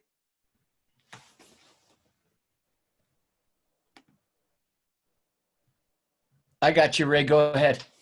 Yeah, man. So, Ben's also been working on this as well, but they're hot and fast and trying to get this proposal passed through BLM. And there's just a lot of environmental impact studies that have not been met. One of the things that is a big concern, living in the desert, like in Deming, they're looking at upwards of 34,000 gallons of water that they're going to use out of our members basin for this project. And I think both you, Trevon, and BJ know how many open pit mines that we have in the Florida mountains that are scary. I mean, BJ mentioned walking off that mountain in the dark. I think he and I have both done that. And there's some of those open pit mines that are still literally open that you could drive a truck off into and never see that rascal again. So those are some of the things that we're concerned with. The water on the surface, that we have a migration of sandhill cranes that come through. And, what are the effects it's going to have on those sandhills? The Ibex, of course, they're going to be blasting. There's going to be a lot of road traffic. The mule deer, I know that you guys spend most of your time on the mountain, but I know that on your way to the mountain, you've seen the big, huge mule deer that we have there. And I think, Trevon, you mentioned quail. Yep. I'm a big bird hunter, and I can tell you that Deming, for many, many, many years, it was the quail capital of New Mexico, and the Florida mountains was a hot spot and still is to a certain extent. So those are some of the concerns we have. Thank you, Ray. Anybody else have any comments or thoughts on the Dolomite mine proposal? All right, moving on. Then Evan asked a really good question. And that is, do you all come across any mountain lions while hunting? I've seen it mentioned in a few areas. Yeah. Yeah. The first pistol I ever bought was because I came face to face literally with some. I was stalking some Ibex, and these goats were just doing the exact thing they were supposed to be doing. All of a sudden, they just bolted, went up this, couldn't figure out what they did. Grass is knee high up there, walked off a little bit, and the lion jumped up, 3-4 yards in front of me. Holy cow, that was cool, crazy. I walked another couple yards, another lion got up and stood there and sat there and looked at me face to face, 3-4 yards at me, and I'm backing up and he's kind of following me. And yeah, you do see them. I mean, they're there, and I like somebody had said, that's Ibex's number one predator, is goats. That mountain is, I would say, pretty infested mountain lions? I It's a think common sighting. I think it's amazing. I'm just enamored with mountain lions and just the way they hunt. They're amazing, and they are part of a good plan to keep the numbers in check. I never felt threatened. I saw a couple of them. Of course, you're sitting there glassing as much as we did. How much time you spend behind glass? That's the other thing. Buy the best glass you can afford, or buy a huge bottle of ibuprofen. But what I would say is, we saw them. I was more worried about rattlesnakes than I was mountain lions. I agree with you. They're there. We see them, but they're almost an awesome thing to see, and to watch them maneuver around the mountain is just it's a treat. Excellent. Now, Jeremy Romero asks a great question. Jeremy, I guess it was last year, or year before, I happened to know, spent a lot of time on that mountain, climbing up and down. I think he pulled what we'll now call going forward, we'll call it a Trevon, where you spend 15 days just beating yourself up on the rock. So Jeremy's question is this: what were your daily nutritional intake requirements when hiking in the mountain? And BJ, not counting when you're riding around in the Razor. I don't think you can consume enough calories when you're hunting. I mean, it's just, yeah. I think that's the question, right? What do you eat? Yeah, what are your daily nutritional intake requirements when you're actively hiking and hunting on that mountain? Yeah, and maybe, I think you're probably right, BJ. You're going to expend more calories than you intake, but maybe you guys have some tips on nutritional requirements to keep yourself energetic enough to continue hunting, especially over the course of a 2-week hunt. Red chili burritos. I was just going to say that 4 of Yo-Yo's chili olivadas, red chili olivada. Yeah, it's just take what you can take. I mean, you're not gonna, something that very calorie, calorically dense. I pack a lot of times bagels, the little flat bagels with peanut butter and it's like the pre-cooked bacon. I'll put that in there because it's, pound for pound, it's pretty dense in calories. I pack those little granola bars. A burrito, I love to have something like a burrito or something like that for lunch. But intermittent jerky, some Jolly Rancher candies will, really give you a little pick me up. I know there's some supplement companies. We're not here to promote stuff, but I mean, there's some pretty big names out there that we could, little stuff you can throw in your water, some electrolytes, some, hydrate recovery kind of stuff. I don't know. For me, I found I was burning about 2,500 to 3,000 calories a day.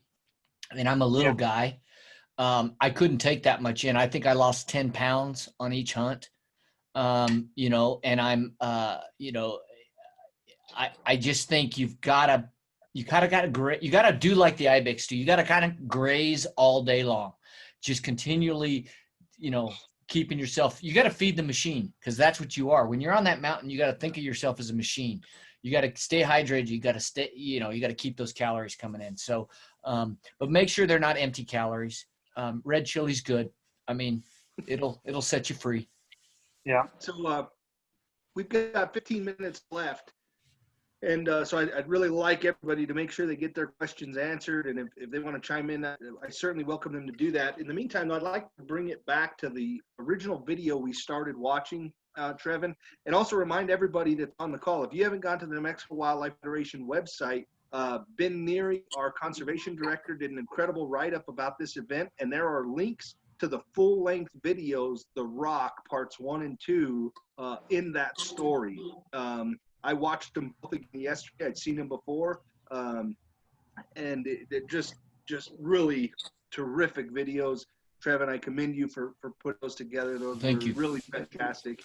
So I encourage everybody, if you've got the time and interest to watch those videos. I think it was like $3. I had to rent the video on Vimeo, and I think it was $3. I don't know, it was the best $3 I've spent, that's for sure. So you can go to our website and see those videos. But going back to the video we watched at the beginning of this session, we saw that these Ibex were imported, and they're not a native species in New Mexico. And there tends to be a lot of controversy regarding non-native species in the state.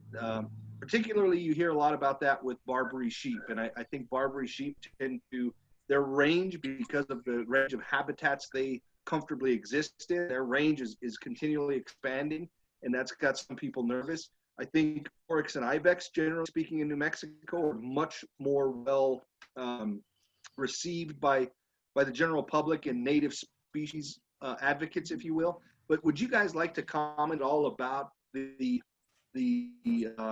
non-native status of this particular animal?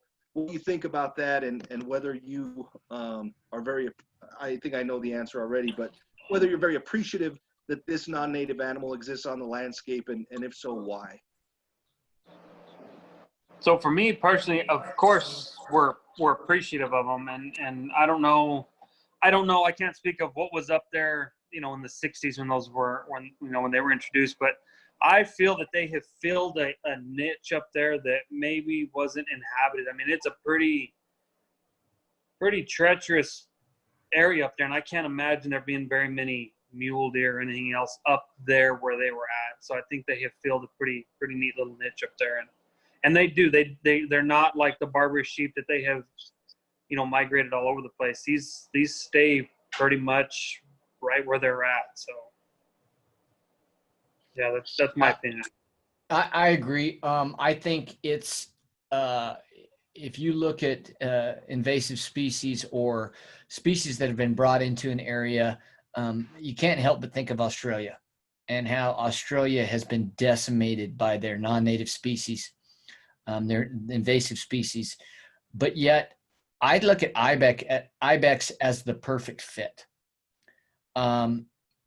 even more than oryx and Barbary, because of the fact that there already is a check in the ecosystem. There's the perfect predator to hunt them, a mountain lion. Okay. There's also what else is going to live there? As BJ said, it's perfect ecosystem for them to survive on. And if we do our part as hunters and maintain the numbers, and the game and fish doing a good part of staying, the 30,000 overview look at the population and the health herd, and fluctuate those numbers. There's plenty of people that I think would like to hunt them. The difficulty comes in the terrain. It's not like a deer where if you get more people in there, more deer are going to die because it's such a tough hunt. So I think that there is. I think it's a success story, in my opinion. They're not such an invasive species that they cause havoc.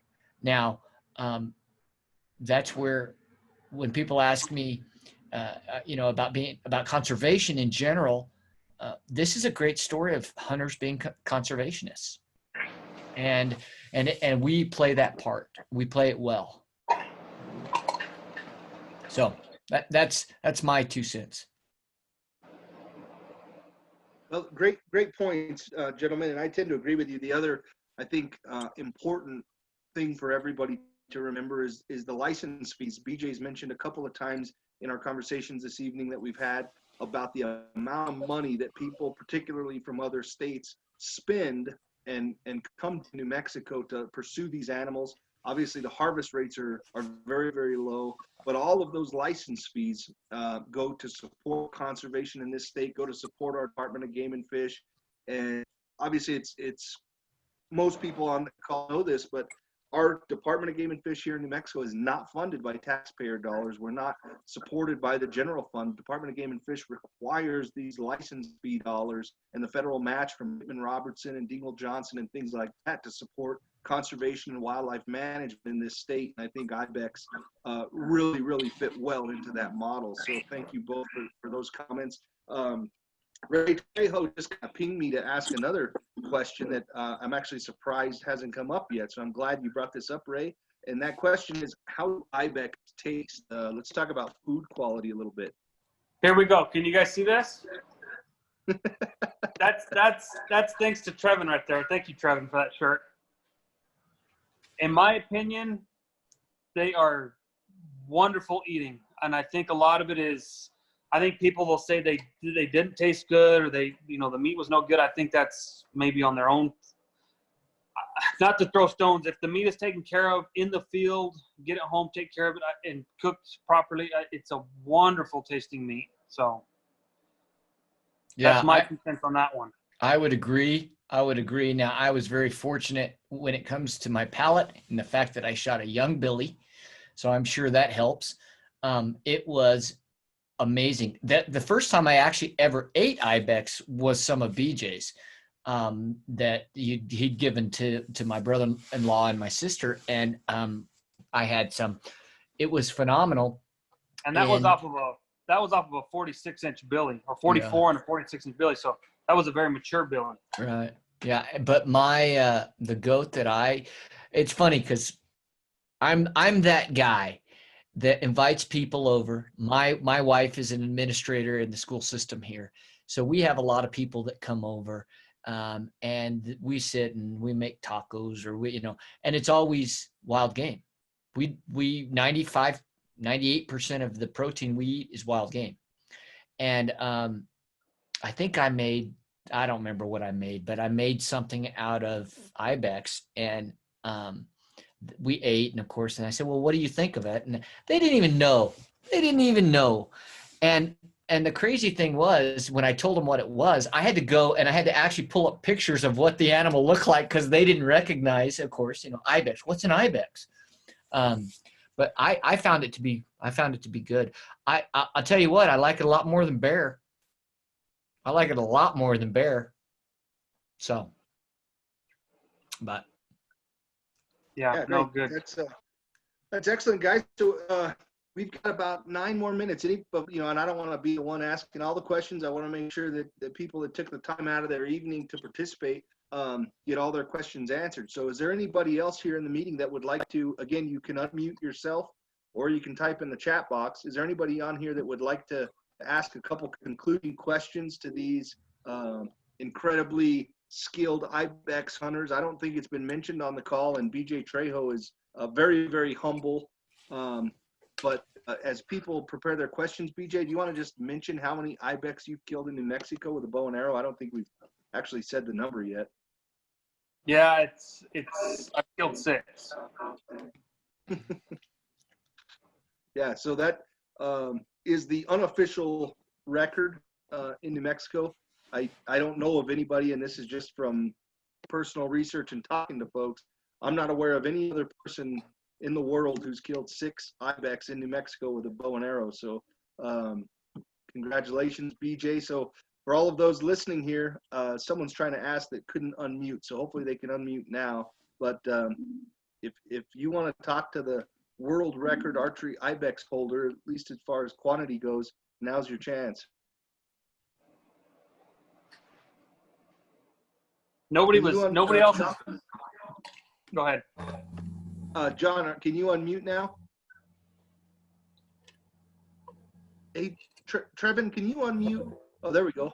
Did you fix that? Yeah, should be good now, John. Yeah. I've only been down there a couple times, but I found it pretty tough to get around that mountain. It was so slow with a vehicle. So going down there, you probably need to use a ATV or quad, Razor or something to that nature. Can you drive all the way around that mountain on the south side, from east side to the west side, going through the south? You can, but like you mentioned, it's pretty treacherous. It's not recommendable, that's for sure.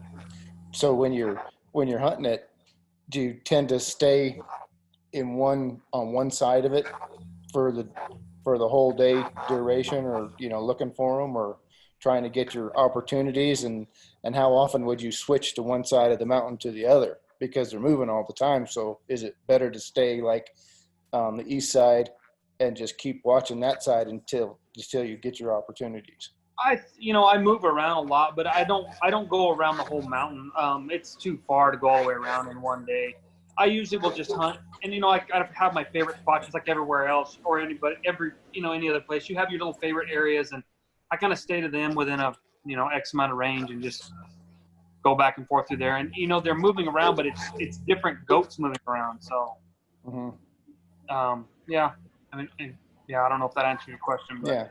I don't make a lot of miles. I just move around a lot. Yeah, we had a Suburban, and again, we didn't ever try and get all the way around the mountain, but like if we were going to go to the south and spend some time there, we would take better roads until we could come in from the other side. And then what we had was our favorite glassing points. You know, I knew from this spot, if I parked the truck here and we got out, take a comfortable chair and a good tripod, and then we'd sit there. We'd use the vehicle, and that would be our shade, right? And then we'd kind of sit there and we'd glass for hours, okay? And then once we'd find one or a group or whatever, then we'd have to, okay, how would we get to them? And that dictated everything. There was times we left goats on the cliffs, but there was no way we could get to them because of where they were going. And we'd go look at another spot. And then if that didn't work out, sometimes we'd come back and, now they've moved into a position we can make a play on them. Yep. I mean, you just kind of almost have to be mobile, and you have to be fluid, and you have to be able to change. I mean, that's. With that said, do you guys ever find them in the flats or towards the bottom of the mountain? This is a question from Andy. I've seen them coming from the Dragons across that flat there. Of course, when this happened, I was on the very top looking down, and I'm like, those son of a guns. And here they were coming from the Dragons, and they ran all the way across and came up. So I've seen them. I don't know about you, BJ, but I've seen them cross there. Yeah, so during the hunt, they're not going to be down in the flats very often. I mean, like Trevon said, that what he's talking about is the Dragon's Ridge, going from that little outcropping to the main mountain. So they'll go across that flat there, but they won't stick around there very long. During the early spring, when they're having their babies and stuff like that, they do come down a lot. I take my daughter over there a lot, and you can listen to the little babies, you know, making their noise and stuff. And they're down right on the foothills, but during the hunt, they're up on the mountains. They're up on the cliffs. Yeah. BJ, Raul would like to know if you guide for these hunts. No, I don't. I'm not a licensed guide. I would be willing to give some people some advice, but to guide them, no. That's I'm not a guide. I would help somebody if I had the opportunity, you know, and it didn't, you know, if I had the time and stuff like that, I would help somebody. But, you know, if that answers it, trying to stay with legal words there. Trevon or BJ, do you have a preference on the north or the south end? Kiera, I hope I pronounced that correctly, but Kiera is asking that question. No. It's just simply answer your question. No. I know some guys like the south or they like the north, and again, it's all about when you're hunting for Ibex, you're hunting for opportunities. You're hunting for the situation. You're hunting for the circumstance, so I mean, unless you find a spot, somebody asked earlier about hiking in. Well, you know, once you hike in there, you're kind of there. Well, of course, you're going to be partial to around you. But if you can move, I mean, I know for a fact that, you know, there's times when you need to go, you do need to relocate. But I don't have a favorite spot. My favorite spot is where the people are not. Yeah. Where the mass majority of people, and sometimes that's north, sometimes that's south. So. Mm-hmm. So I don't know if Larry's still on the call. He might be, and if he is, he might be able to answer this question. But the Gunner's iPad is asking what the estimated population is. Do we have an idea, maybe a best guess, or any numbers from Department of Fish and Game and of how many Ibex are actually down there? I have heard 500 and I've heard 700. But I don't know which one it's closer to or if I'm even in the ballpark. But that's what numbers I've heard. None official numbers. That's just from what I've hearing different people talk. I've heard about the same, and I would venture to say that's pretty close. So I know that before they really started pushing for the immature hunts, the numbers had climbed above 800, and Wow.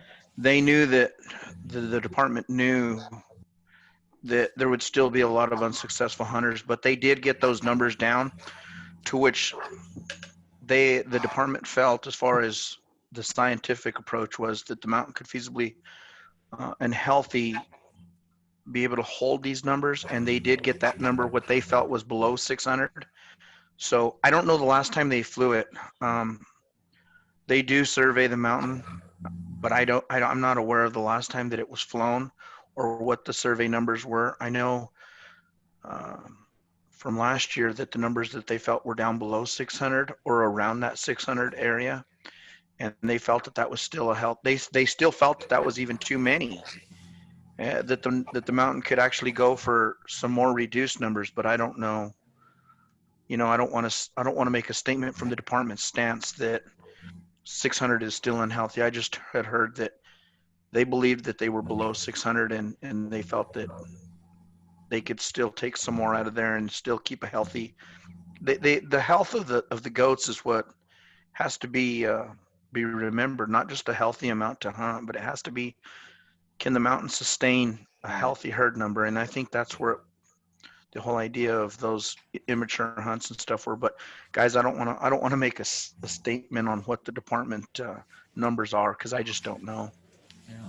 I think it's interesting that it had gotten up that high, and I'm glad they started these immature hunts. I think it's a great way to keep the population in check.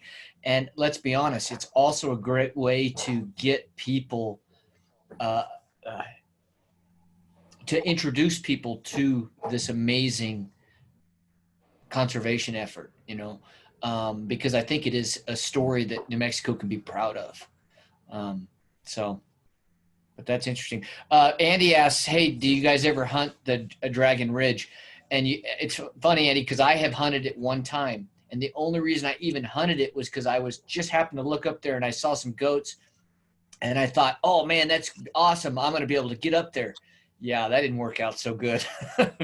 But I didn't spend much time on there. I don't know if BJ did or has, but I didn't have any luck. I did climb a lot, and it's a pretty cool outcrop of rocks. But yeah. I've hunted it. Killed one goat off of that mountain, off of that ridge, but yeah, it's steep. That's a steep, nasty mountain. It's little, but it is nasty. So yeah, there's goats there, but that does get hit pretty hard because I think it's a very well-known place, and it's easy to get to. Easy to drive to, not easy to get up to. All right, guys, it's 7:30, so we're about to wrap it up.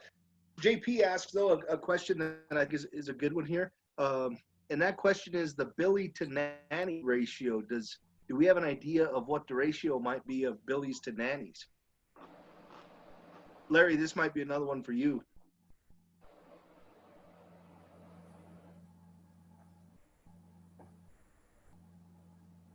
I don't know if he's on or not, if he's still on. I don't know that, obviously. Was that it?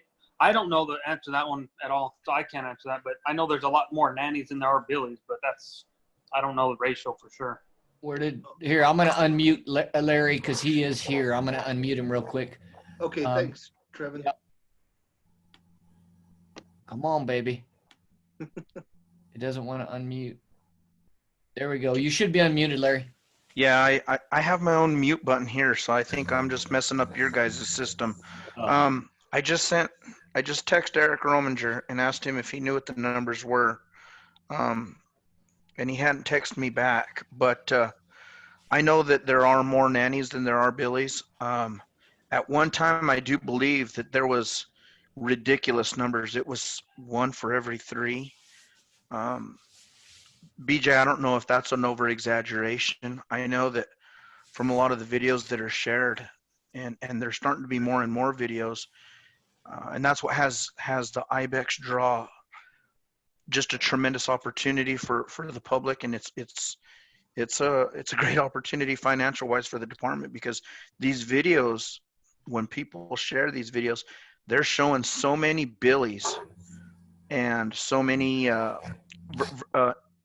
in comparison to the nannies. So everybody thinks, and I shouldn't say everybody, a good majority of the sportsmen think that if they just draw the tag, they're going to go up there and they're going to see just an abundance amount of billies. They don't realize what they're about to step into. But I know that my answer was long-winded, and I don't have a number. I just know that speaking out of the Rio Rancho area, BJ's right there. There are a lot of billies to the nannies. Yeah, I agree. There are a lot of immature billies for sure, and a lot of big billies, but I don't know. I don't know the numbers at all to make an educated guess at that. I know that since they've started to, when the department introduced the archery hunts, just speaking with some of the officers that do patrol it, it's been unfortunate because a lot of people do not, ethics kind of go out the door, and a lot of guys just fling arrows at ridiculous distances. And there's been a lot of Ibex that have been wounded. There's more Ibex that are wounded through this through the archery hunt. Well, you know what? I shouldn't say that, because I've heard that there's a lot of Ibex wounded on the muzzleloader hunts, because guys are pushing the limits to their smoke poles as well. But here in probably the last five years or so, the number of wounded billies has just gone up just quite a bit. Their ethics has really been a question, and a lot of guys go up there and they're flinging arrows and shooting their rifles and their muzzleloaders at ridiculous distances, and a lot of our animals are getting wounded, and that's just unfortunate. Yeah, that's very unfortunate. I think we, as you know, we started this thing off about talking about picking up trash, you know, to policing when we're out on public lands and doing this stuff, because we need to be stewards of the public lands. I mean, hey, it might not be our trash, but hey, let's take care of it. And unfortunately, the same thing goes with shooting. We need to police. You know, we kind of need to put the pressure on fellow hunters to be, hey, you know, it's why I sit up here and get on my soapbox about what's your ethical range, because you can sit there and shoot 60 yards with no wind standing up on flat surface. Is that your ethical distance to shoot when you have a 40-mile-per-hour crosswind on uneven ground? No, it's not. And people need to learn that before they go up on the mountain thinking, okay, I can shoot out to 70. All right. Well, I think anybody can shoot out to 70, but can you shoot accurately out to 70? You know, all of these different factors. And then on the flip side, we don't want to be the ethics police, but I think we have to be able to put the pressure on people to make sure they know their limitations and encourage them to take the best ethical shot they can. Hunting is hunting. It's a full contact sport, man. It's a blood sport. But the idea of not being able to harvest what you kill and utilize that, then yeah, that unfortunately that does go to waste in some regards. So yeah, I mean, and be cognizant of what you're getting into. Know what you're getting into in this sport we call Ibex hunting, because I think a lot of these shots are taken out of desperation.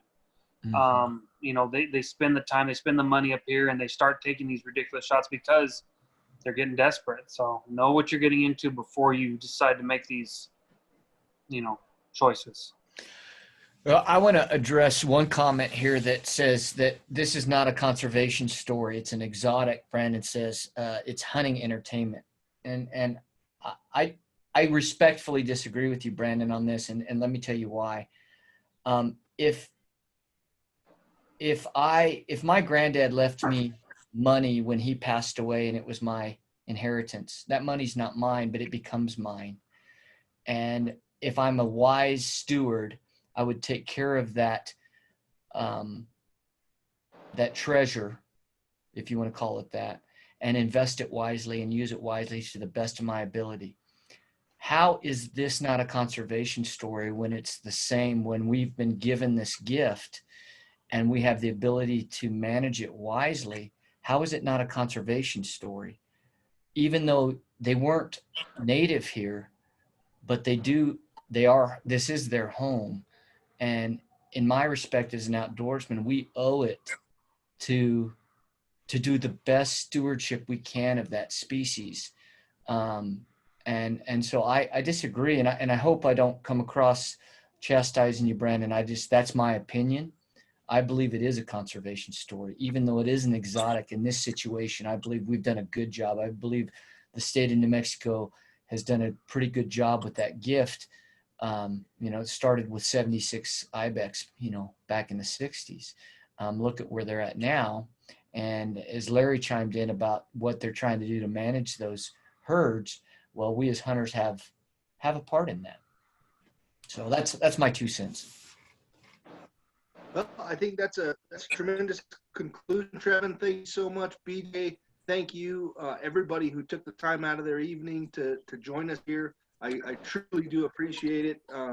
Things are a little weird right now that we can't do these in person. I don't know how much longer that's going to continue, but whether it's virtual or at Marble Brewery's East Side location, we are going to continue having dynamic conversations and excellent presentations for Wildlife Wednesdays, which happen the second Wednesday of every single month. So the next one will be July 8th. We don't have the details of what's happening on July 8th tied down just yet, but as we do, we'll certainly get those out to our membership list. If you're not a member of the New Mexico Wildlife Federation, please take the time to go to our website and sign up. It's a free membership. It doesn't cost you any money, and you're going to get on our mailing list, which one of the greatest benefits of that list is that Ben Neary, our conservation director, does a tremendous job covering and reporting on game commission issues, all kinds of conservation issues that are going on around the state, and keeps the membership up to speed so you know what's happening. Right now, in fact, day before yesterday was a comment deadline for increasing hunting opportunity on Bosque del Apache National Wildlife Refuge, as well as Bitter Lakes Wildlife Refuge. And of course, the New Mexico Wildlife Federation commented on that, and we're fully supportive of increasing hunting opportunity on those national wildlife refuges. We've also encouraged all of our members to get involved and submit comments. So if you want to know what's going on in New Mexico and you want to know how you can make a difference and stand up for the rights of hunters and anglers and public landowners, take the time to go to our website, sign up to be on our list, and we'll get the information about next month's Wildlife Wednesday event to that membership list, also on Facebook, Instagram, Twitter, and so on and so forth. So thank all of you for joining us and sticking with us through this crazy time. Hopefully sooner than later, we'll be able to meet again in person. But there will also be a recording of this that will be up on our website. And I'm going to send this to Trevon as well. And I think Trevon's going to distribute the recording through some of his platforms. So if you know anybody that you think should have been in this meeting and wasn't, then feel free to direct them to the recorded version so that they can watch and learn. Steve Ranella will be down here in February hunting Ibex in the Floridas. He should have joined us tonight. And if he doesn't get an Ibex in February, the reason that he doesn't get an Ibex is because he was not here with us this evening. So thank you, Trevon. Thank you, BJ. Anything else you guys want to add before we sign off? No, thank you. And thank you for the opportunity. Really enjoyed it. Yeah, guys, it was great. And thanks so much for doing what you're doing.